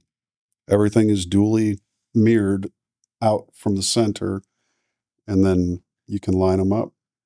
And there's the line between the hands is the location of the creator.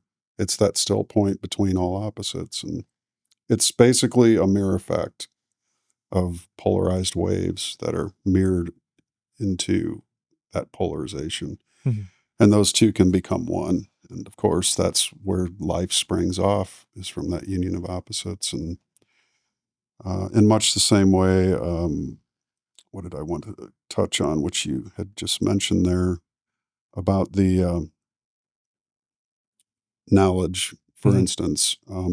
Our thinking mind is that which divides knowledge into sequences of action. Mhm.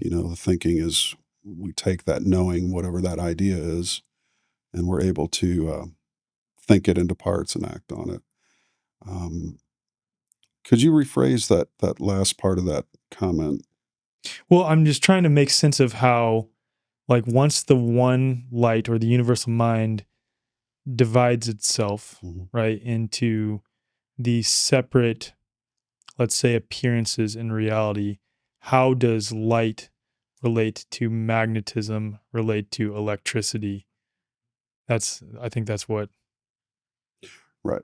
Well, you've got, basically, in Russell science, you have capital L light, which Mhm. is the light of mind. And Walter said of his own experience, his multiple illumination experiences, which is a whole nother subject of his life, and that all those illumination experiences, the entire science he was given to deliver to man, all of his expressions in the five fine arts, and being a master horseman, a master woodcarver. He helped bring figure skating to New York City. There's so many accomplishments the man made. All of those, and all his books, all his writings, all his realizations, and all his illuminations were but a thimbleful of knowledge out of an ocean. But in that sense, how does light come to man? Gradually. So that capital L light is mind, is God. Mhm. The lowercase light is the divided electric spectrum, which is Okay. what an electric universe is. And again, that could be akin to, right, the capital L light is the one white light going through a prism, and then the divided. So that's the undivided light, Correct. right? Correct. Okay, so then the divided light, and these are Walter Russell terms: undivided light, divided light. Divided light is after it meets the prism, Hmm. and then it divides into the color spectrum, Yep. essentially. And the prism could be likened to the inert gases, which are the Ah, zero elements. They're closest to that demarcation line of the equilibrium. They hover right on the line of equilibrium, you could say, or the neutral line. what's such a mind f to me, because I've heard this expression a number of times to describe, like, God dividing up itself Hmm. into individual Yep. aspects, but it's still Broken ultimately mirror, right. things of that nature. Yeah. The mind f, though, that a lot of people miss is that the prism is still an aspect of God too. So, Hmm. like, within this example, the divided light is all individuated aspects of the one light, but the prism itself has to be as well, if God is really all encompassing. You could say that the prism is sort of like the movie projector. There's a convex lens on the movie projector, Yeah. which, when that white light shines through it, what happens on the movie screen? You get a moving image. Right. And why are all movie screens white? Because if they were any other color, you wouldn't see an image. Yeah. That has to be white, because white's the only color that can reflect the color spectrum, which is thus the inversion of the galaxy photo, which lets you see God's omnipresence. It's a Hmm. God selfie, you could say. But the beauty of the difference between capital L light, which is the truth, it's the one, it's the eternal, it's the, why we say rest in peace. It's Hmm. the peaceful, the stillness, the silence, the equilibrium. That is the ultimate truth. And why we say matter is an illusion, why we say substance is deceiving, why motion deceives us, why we think the railroad tracks meet on the horizon Right. when they actually don't, is because in motion, that's basically the trickster, you could Yeah. say. And the reason again, I said earlier, when the minute you open your mouth to try to define something, you're no longer telling the truth. Hmm. Because anything in motion, anything that's temporal, is an expression of something that isn't temporal. So if it's temporal, it's not immortal. Hmm. And if it's not immortal, it's not the truth. Right. therefore, i.e., a motion universe, there's no truth in it, which is what he's saying in that quote that you read. And so why does materialist science constantly use motion as the definition of everything? And the more you look into the motion, the more complex it gets. There's ultimate complexity in motion, which, again, if you say if it's temporal, if it lives and if it dies, it's not the absolute. Right. So what is absolute? And Russell explains that in all his work. This is such an important point that I've thought about with respect to what I would consider one of my areas of quote expertise, and even saying that is pretty it's a loose term there, but Sure. Looking into germ theory and virology, right? Well, you're up against a long tradition Right. of very concrete views, and again, I commend you for taking it on. Thank And you. I appreciate that. I understand what it's like to take on so good on you. Thank you. I appreciate that.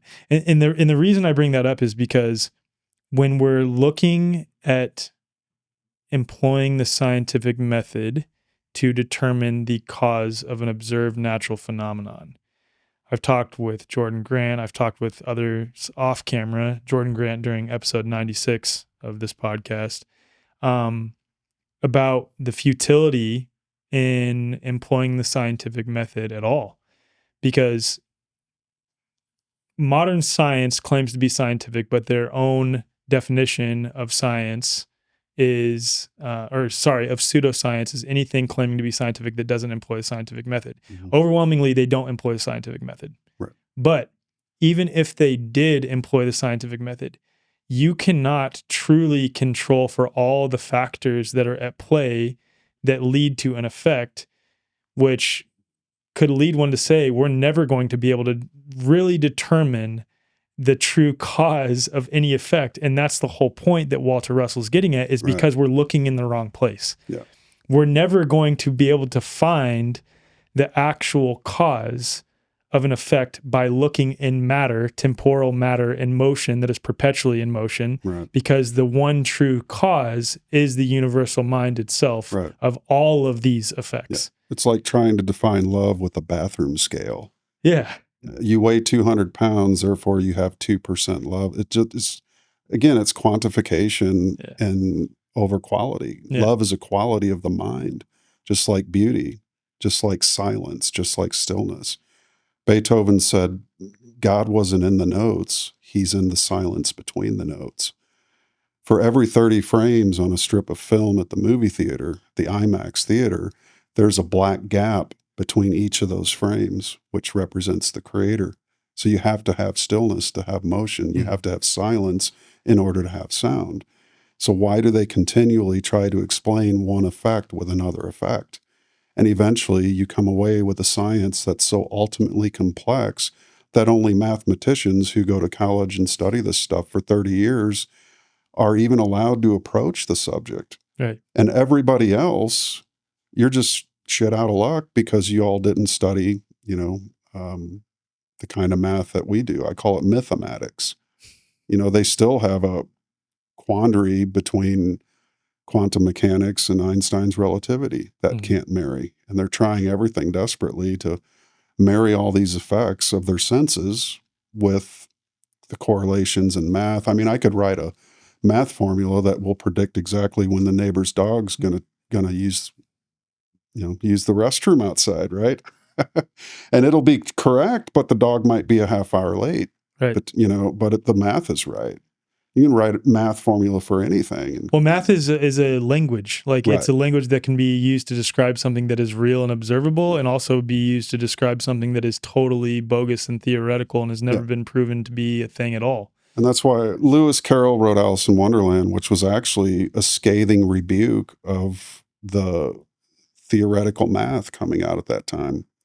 And the whole concept of time being absent at the Mad Hatter's dinner table, and the three quaternions, which was based on Rowan Hamilton's work of these quaternions. There must be these imaginary things that chase each other around to form, matter and time and space in a fourth dimension. Lewis Carroll just basically destroyed that.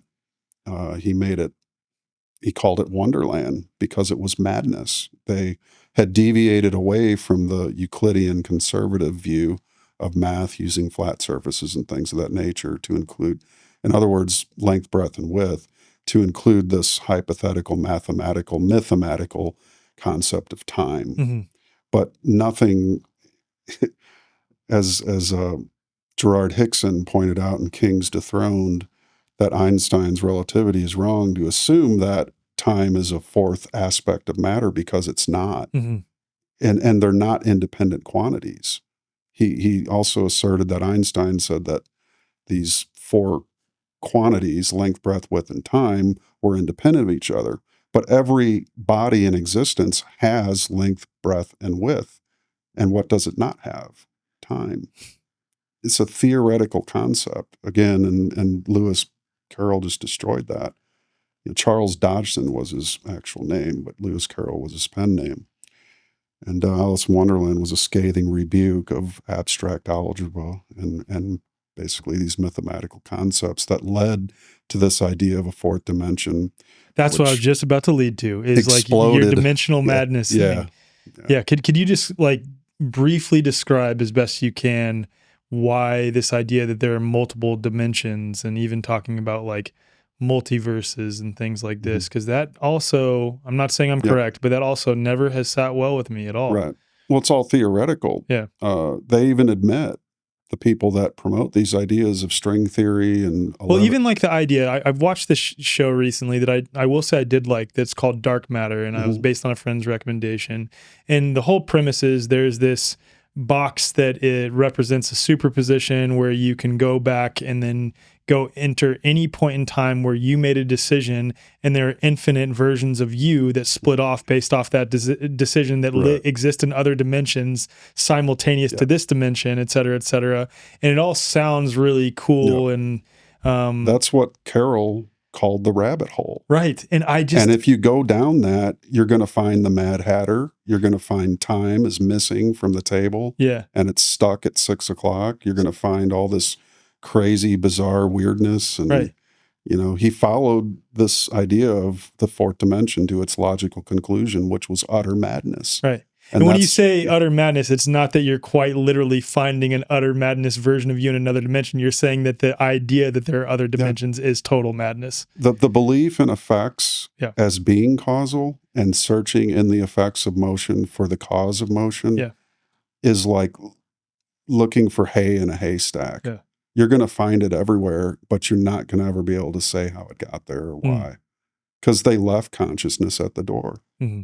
As Michael Tsarian would say, and consciousness and psychology and spirituality are really sort of three of the same things in one box. But if you leave those things at the door, you're going to come away with a very materialistic view of the world. And that's where these higher dimensions and things like that lead you to. Mm-hmm. Eventually, Lewis Klein and others would postulate a fifth dimension, and then the guy who came up with the idea of parallel worlds was a rabid atheist. His basically drank himself to death, and his son committed suicide. Wow. I mean, he was looking to him. I'm sorry if I can't remember his name, but so many names in that documentary. I had to do probably 250 hours of research, and I learned so much. But I had been planning to dispel this idea of higher dimensions for a long time, because basically the way I look at it is we live in one reality. Yes. Thank you. And if we don't learn to be in it and embrace it for what it is, the good and the bad, then the Gnostic idea of escaping it because it's a fallen state, man's a part of that fallen state. And that's where this idea of heaven being somewhere else, when the mystics all say you're heaven, and the Hermeticists all say heaven and hell are here, but it is what you make it.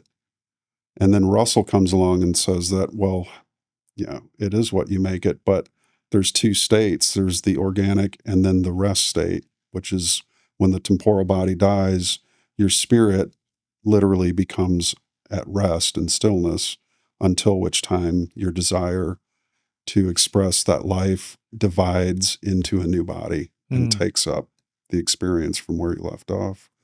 Yeah. And you can either go toward the mountaintop of your own becoming, or back toward the primal jungle of your own dark beginnings. Mm. And that's the free will that the Creator gives to each of us. It makes a lot of sense to me. You started touching on it a little bit. I'd like to hear about Russell's ideas of just cosmology and theology, essentially. Well, he really felt that science and religion had a great opportunity. Mm. Early on in the 1920s, when he wrote The Universal One, he wrote it in such a way that he felt could be that syncretizing effort to marry science and religion together. He always felt that they would serve the world better if they worked together as one versus being like two divorced parents pulling on a child in different directions. He's mine. No, he's mine. No, the child is humanity. And you should be walking hand in hand with the child, not pulling against each other, tearing the child apart. And so he always felt that humanity could really benefit from a marriage between the two, a syncretization, which is what we used to have prior to Descartes, really.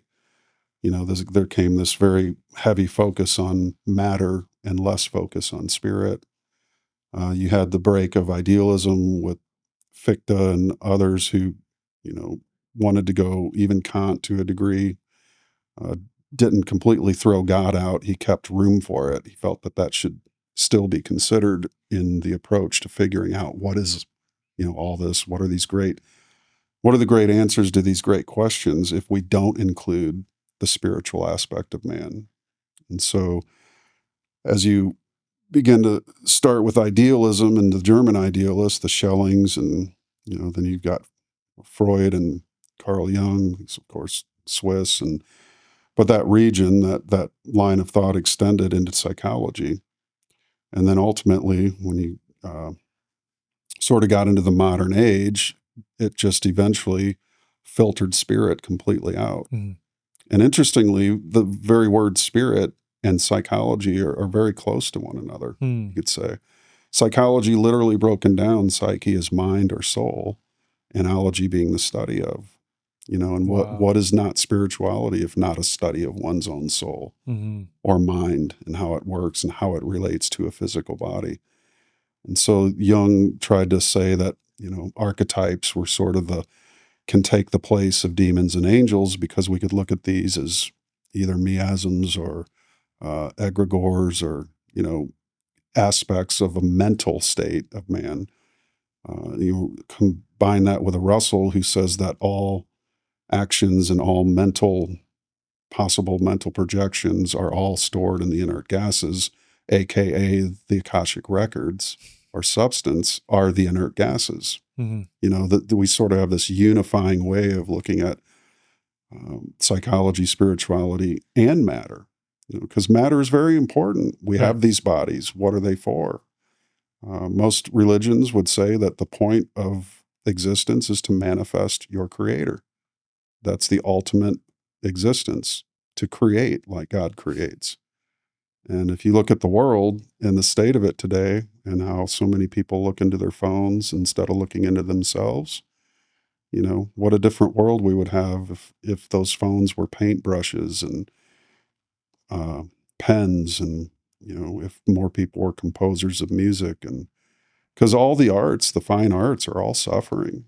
There's But I very mean, this few. makes sense, right? If like right? if God, if the ultimate expression of God is creation, and we're caught up in a society right now of consumerism rather than creationism, like continually co-creating as an expression of God, then we're sort of inverting the whole meaning of this whole experience. Right. And an inverted soul, an inside-out soul, is basically what Satanism is, what rampant hedonism, or I like to call externalistic materialism. You know, it's everything is valued outside of the soul itself. You know, and an inside-out soul becomes sticky, and things start to stick to it.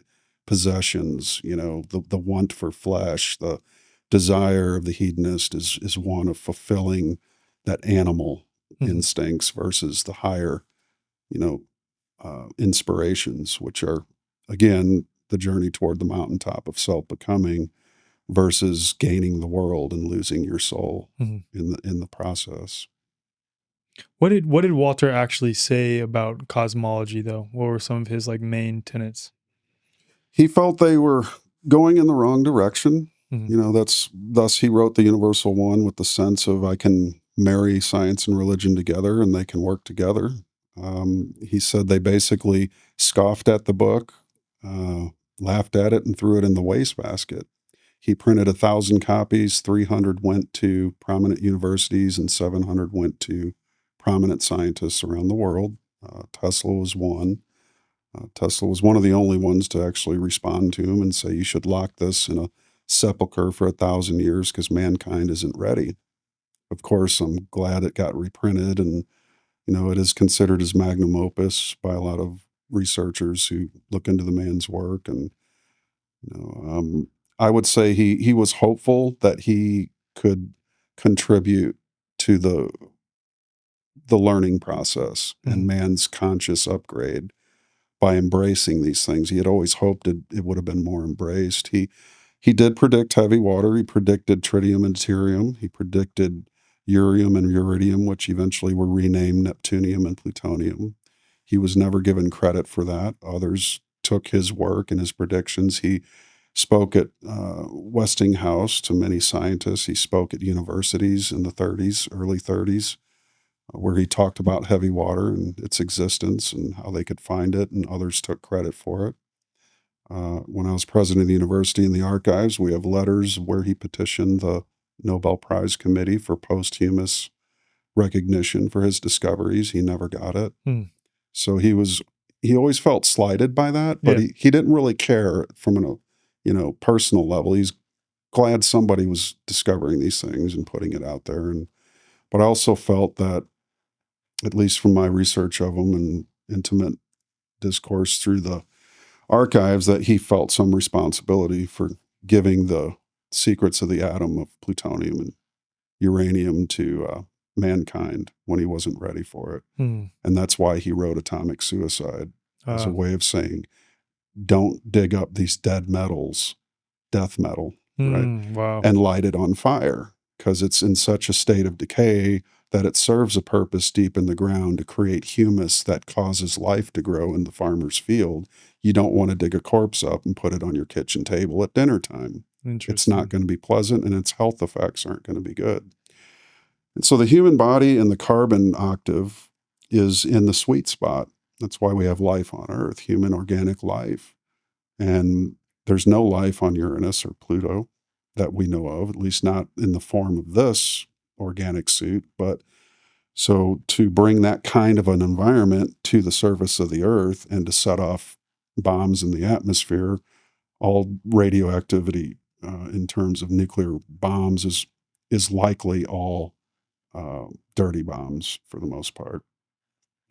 That's a whole nother subject we Yeah. can breach, but Actually, just put out an ask on my Telegram for that. Anyone that could speak to the psyop that is like actual nuclear bombs, yeah, because it's just, again, it's a terminology thing. yeah.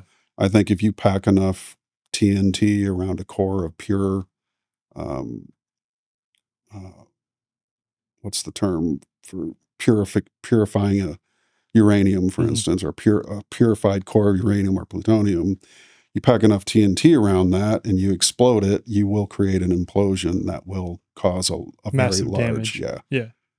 But as far as splitting a nuclear atom, there's no such thing as a nuclear atom. Right. Yeah.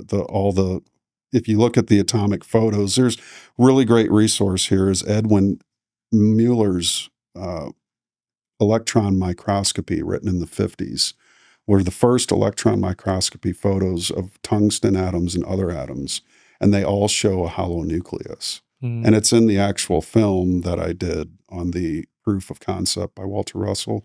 Interesting. There's some slides or video of the book, the actual photos of this tungsten electron microscopy, and you see open holes Hmm. at the center of all these. Wow. So it's just more proof. And Russell's very own drawings of the atom mirror exactly those images, but why are they still teaching the studded ball models Yeah. in classrooms? Why don't they want us to know Right. that Russell's drawings equate exactly with Mueller's photographs? That's a huge glaring red flag for me, which again is you're up against this materialist paradigm and heads are, molded in concrete and it's hard to break it. Always But you got trying to to reach describe people. things based on particles and Yeah. materialism, essentially. You Yeah, got to where reach there people isn't who any. are open to the Totally. possibility. And that's what changes the world. That's where Yeah. new models come from, and it's a war of models. It always has been. Yeah. One question I did have on the cosmology is if material itself is really both an illusion, but ultimately the product of the one mind, could this reality, according to Russell, then be described as sort of a hologram in a way? Or like, how did he ultimately describe it?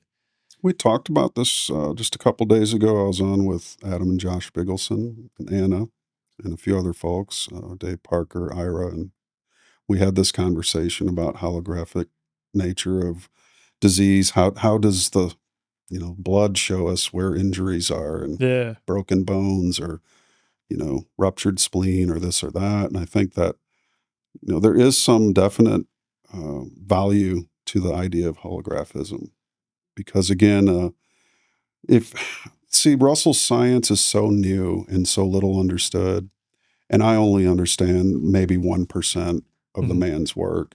I'll never claim to know it Which all. is saying something because you were the president, but that's the whole point is Right. like, damn, there's so much depth here that, It will literally, in my opinion, if people study it seriously, it could change all the sciences, hmm, help to upgrade them by at least 1,000 years. wow, I'll side with Tesla on that, wow. and mankind could move ahead 1,000 years in his understanding of matter and spirit, sort of an alchemical marriage of, true science and religion as one to look at the universe and make sense of it in a way that it never has before. But it could certainly affect all the sciences from Mhm. biology, chemistry, astronomy. He was fond of, he respected astrology. He's called it an ancient science, even though he didn't dabble in it personally. But he was one who spoke at the Astrologers Guild 3 times.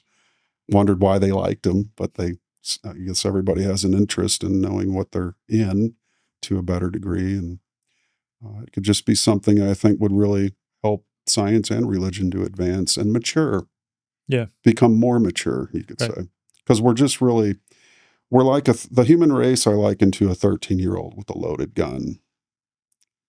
And we're on the verge of World War III. We're on the verge of so many chaotic things, and yet all the solutions are right here. Right. They're within us, and it's time we learn the process of bringing that out and start to employ and build the parallel society that, as Buckminster Fuller said, you don't go to war with the existing model. You create a new one that makes the old one obsolete, Mhm. and people will gravitate toward it because it's the truth and it has more continuity than the temporal nature of these materialists Mhm. who want us to worship matter over the spirit. Right. Russell didn't really speak in terms of holographics. He talked about an electric universe, but he also stressed that we live in an optical universe. Okay. And light Optical does based on light, essentially. Then. correct, Right. right. Okay. And that convex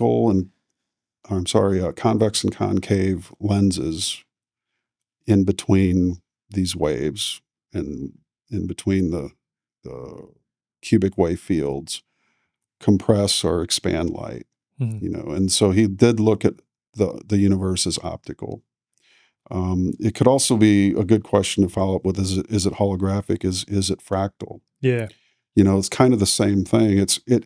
All that potential possibility is there, but if you were to apply Russell science to, say, a Bigelson model, you would come away with an understanding, and I think a greater understanding than just using the current science out there to try to explain it. Because light is a very tricky thing. Yeah. It's elusive. It plays tricks on us. We don't truly understand it. We've seen it used to weaponize Hollywood against humanity, industrial light, and magic. I mean, but they're playing with the lowercase light, but we all have that uppercase light within us. And what we can do when we apply that science to the field of holographics, for instance, is come away with a much greater understanding. Like I said to Anna, what if in that cluster of cells where that shape is, why does it manifest in the blood? Well, if everything is really omnipresent and the light, capital L, is omnipresent, then things would manifest in different places that mirror something else because it's omnipresent. So just that, for instance, would be, I encourage them to try to apply the Russell work to their own to further it along. So you talk about the solutions being all around us right now, and like obviously that makes sense with the perspective that this is all an expression of the one mind, right? But um, I guess the first part is, does Walter Russell recognize free will? Mhm. Okay. So Absolutely. because each of us has free will, we can choose to go against the one mind, or we can choose to work with the one mind. And if the one mind is found in stillness, then it requires that we do the best that we can to become still. So does that mean that prayer and meditation, and I'd imagine sitting in nature, where things tend to be more still and at rest than in chaotic city life and artificial structures like this, um, is the solution to be in this dance, in this creative dance with the one mind? Yes and yes and no. And no, okay. Um, well, let's just say you could, your ancient modalities like prayer and meditation are very old. You could go to an ashram, you could go to the mountains or to nature, to the side of a lake, and sit in the traditional postures if you want. What was different about Russell that I really enjoyed, and I've maybe only meditated 5 times in my life, is he spoke to this one facet in his understanding and experience of what he called waking meditation. When you can be so connected and so aware of your own divinity, your moment to moment oneness with the Creator, that you literally are in moment to moment communion with God, you could say. At least the awareness that you're part of it. And everywhere you go, it's there. So the stillness doesn't have to be meditated or prayed to. It's sort of like a constant state of meditation or a constant state of prayer. You're so highly acutely aware that your divinity is who you truly are. And as you go through your life with it, for instance, he used an example: 2 men could be sitting in a crowded subway, and in one man's mind on that bench, he's thinking, if that train doesn't get here, I'm going to be late for work. And the guy right next to him in the noisy subway he hears a symphony in his head Mhm. because he's a composer. He's not paying attention to any of that stuff going on outside of him. He knows it's there, but he's in the high inspiration of his own mind. In other words, writing a symphony with God, no, wakingly. How do you cultivate that though? Practice. How do Practice. you cultivate any Yeah. technique? You have to practice it. Is And is practicing in this respect not actually doing an active meditation itself? It's how do you practice using this waking meditation, or sitting in, like, just being perpetually in the state of meditation essentially? well, that's the interesting thing. I also like to use examples of the zone in Mhm. sports. Right. Bruce Lee had it. Michael Jordan had it when he had his high score. And there's some basketball players that Kobe Bryant talked about it all the time. they talked about Yeah. that zone, that ability to just almost, and Walter even called it being so in the creative process that time disappears. And 8 hours will go by. You're editing video and you look at the clock, you're like, I haven't used the restroom and it's been 6.5, 7 hours. I found that for myself multiple times. That's sort of what it means to be wholly mind, as Walter would call it. You're deep in imagination, you're deep in a creative process, or you're just knowingly aware of, that divine reality. Mm. Nobody can be fully in that divine reality all the time. I think spontaneous combustion is the result if you're not ready for that light. But it's Or like sort of a Buddhist monks goalpost. turning into rainbow bodies essentially. Yeah, or Buddhist monks sitting for 40 years in an ashram trying to achieve enlightenment, and they lost their entire life Right. for what? Mhm. You know? So there's a very big demarcation line between Eastern mysticism and Western mysticism. Yeah. Not to discount uh, illuminates like Lao Tzu, for instance, or there's others, for Right. instance, but the practice of religious types tend to not produce the results of waking meditation, I wouldn't say, because they would be very active in terms of creativity if they were, in my opinion, Mhm. because that's what the creator does. He doesn't waste his time meditating. There'd be no universe if he was off meditating somewhere, Right. you know.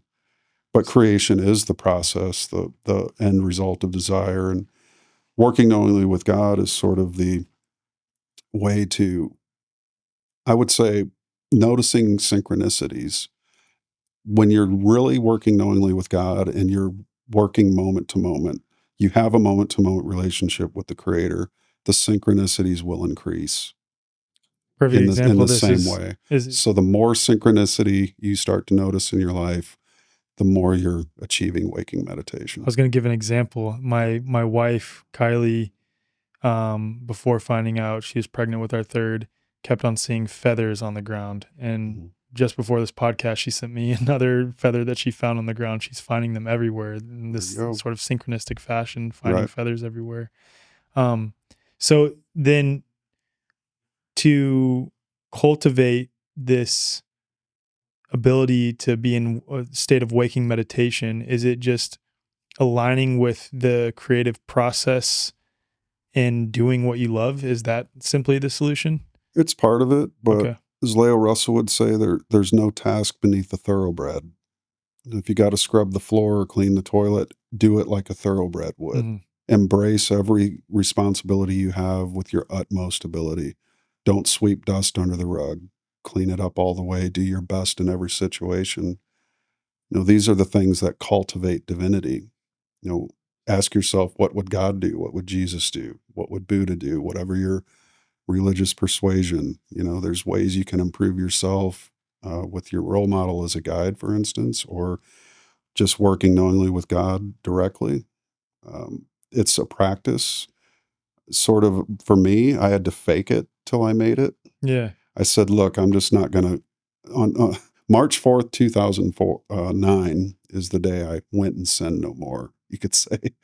For a personal aside, I chose to try to strive to embody more divine ways of living, of thinking, to cure myself of my hedonism, to do, ultimately self betterment on an active scale.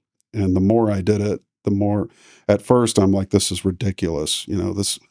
If, I'm reading Russell for the first time, I'm like, okay, he says I can do this, I can work knowingly. Okay, let's try it. I had to fake it because I thought it was almost laughable. But then I started to notice as I was being more and more true to myself, more upright, more noble, more honorable in my relationships, more honest. Um, Things to do with friends changed. My groups of friends changed. A lot of things changed because you're taking a different course. You're taking charge and responsibility for your free will, as opposed to giving it to devils and demons and other dimensional entities outside of yourself that you have no control over. Russell's about free will. They basically said it. The reason evil exists is because mankind misuses it. Mm. It's an effect of the misuse of his sex urge, which is the primary driving force of every human being. Wow. And so if you use that correctly, as Reich even said too, that, the wrong use of the urge or that vital force within you, Karl von Reichenbach called it the ode, Reich called it the orgone, Russell calls it the still magnetic light. But if your listeners and others research vitalism, you'll see that they're all talking about the same primal force that is the original urge in man. And the misuse of that urge causes the suffering in the world. Wow. When you use it correctly, in tune with nature and in tune with your own divinity, that's when you start tuning yourself up, and the effects of your thinking are divine as opposed to demonic. And that's how we can turn it all around. That's working knowingly with God, you could say. Balance is the sum total of your thinking versus imbalance, which is what really evil and sin are. I love that. The question I have related to that is, if we're like what you just described there is you started living more authentically and naturally, um, as you're seeking this communion with God and you had to fake it till you make it, and you started living more authentically, things started falling away in your life. Where I just wonder what your thoughts would be related to someone who said, well, I authentically wanted to go cheat on my spouse. That was my desire. Or authentically wanted to do, or let's say engage in any of these things that I would say are wrong, right? How do we know what is a false urge that is not in alignment with God versus what is authentically what we want that is in alignment with God? Great question. Because your still small voice will tell you if you listen. When I learned about the still small voice originally, I didn't know I was learning about it, but it was that cartoon, if you're old enough to remember, like me, I'm an old man, but always let your conscience be your guide. Jiminy Cricket, give a little whistle, right? What was he saying? Let your conscience be your guide. If, as Russell said, God is consciousness or the conscience, or as he called it, the still small voice in man, and he's not the only one to call it that. I look back at my life, started reading the Russell teachings, and I'm like, that's what Jiminy Cricket meant. Hmm. I didn't get that. They don't make cartoons like that anymore. But so I looked at my life and I said, I remember every time I got in trouble, this voice going, I wouldn't do that if I were you. And I didn't listen. And I ended up in a world of trouble. So I started listening to that still small voice, which is communing with God, which is holding a conference moment to moment. If you can live moment to moment, listening and letting that still small voice guide you, the synchronicities will multiply and your life will become divine. And that's really the path out of the inauthentic. And the shadow, when you don't listen to that voice, you write a line of darkness on your soul, and then you got to work extra hard to repair it. But I basically burned my reputation in 2002. Went through a divorce, and it took me 10 years to recover the respect that I had lost. I didn't actually earn the respect from anybody where I had moved to, but it took 10 years to recover my character and reverse that the outlooks a lot of people had about me. Oh, he's a womanizer. Oh, he's that. But that's not why I did it. I did it because I wanted to live an authentic life, a true life, one that I didn't lie to myself. And the first lie you tell yourself, you're already entering Plato's cave at that point. And if you don't stop, you're going to have thousands of lies eventually, because lies like light will multiply as well, and you'll end up in the dark. So it's really, again, free will is uh, the ultimate arbiter here. And if you're free to go toward the path of the primal jungle, or you're free to go to the light of your own mountaintop. Beautiful. But you can't cheat your way there. You gotta work for it, man. But everything that you work for is so much more loved and respected, Hmm. because all good things come from hard work. Okay, so I tried to cover as much Walter Russell stuff Right. as I could. There's just so much to cover with him. And that's why I highly recommend the various series that you've created on your YouTube channel and elsewhere, and we'll link those all in the show notes. But yeah, if you could just give a shout out to anything that you're working on, or some of the things you recommend people check out first if they're Sure. interested in learning more about Walter Russell. Yeah, philosophy.org. There's a code forward 20 just for your listeners. That'll be good for, I'll say, 30 days after the interview airs. So whenever that is, just let me know and I'll make sure that they extend it out 30 days. You'll save 20% off any Walter Russell, Lao Russell books and booklets, as a gift to your audience. Thank you. Philosophy.org is really the hub for all things Walter and Lao Russell. It's the official website with all the official books.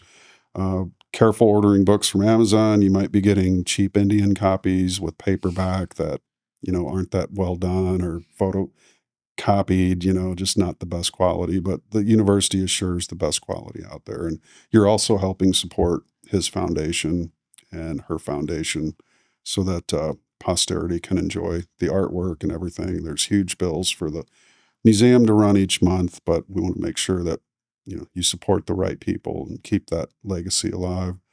My personal work you can find at mattpresti.com. I think you'll have all the links below. Yep. And I just want to send a shout out to Yerasimos and Joel Rafiti from Here for the Truth, Michael Tsarian, David Whitehead from Unslaved. There's so many other podcasts out there, but those are two of my favorites. I'm going to be looking more into your work, of course. I've been doing so in the past few months, and really respect the stance you take to challenge science, because that's important. We don't have it all figured out, guys. And we can always learn more, and we can challenge the status quo, because that's what makes things grow. Amen. And I just say, go check out those guys and your work. And, I'm sure your audience already knows about you. A lot of them know about Yerasimos and Joel too, because I've talked about them quite a bit on the show. Those are the inspirational ones out there. And I say, I really look for inspiration, and it's good to add another one to it. So thank you. And just keep on the authentic path and keep working towards your desires and your dreams, and you'll eventually reach what you're searching for. Last question I have, if because there's so much more to explore based on Walter Russell, is there anything that the listeners or viewers can do to help expand upon his work, or like deepen the exploration of his work, that you'd recommend? Well, one thing that, I would recommend the home study course. Okay. That's their flagship curriculum. That's basically $250 for a 12-unit, 1 year long home study course, 48 lessons. And when you consider the cost of a chemistry book for college is about $400, this course for $250 is the course that a cosmic illuminate wrote on how to basically find the genius within you and become that genius, to unfold your genius. It's a course in unfolding your highest potential. And for $250, I implore people to take a look at it. You'll save 20% with Forward 20 in the coupon at checkout. But yeah, that you read that course, you can apply it to any aspect of your life: chemistry, science, astronomy, all these different fields of research and study, even sports. If you're into martial arts, this course would help to just bring that ultimate power out, which is dormant in each of us, you could say. But I just say that,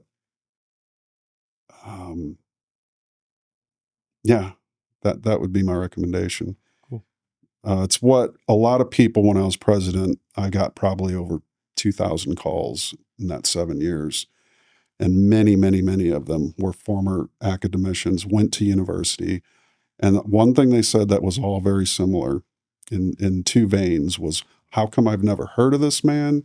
And the second was, your university, or Russell's university, was what I had hoped I would learn in college. Incredible. Yep. So amazing.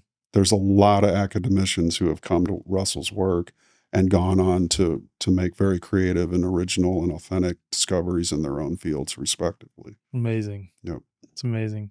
It's because they're finally seeking in the direction of the true cause. So it makes total sense. So all the answers are within, as they say. Awesome. Matt, thank you so much, man. Alex, it's been an absolute joy. Much respect and a lot of love for you. Thank you.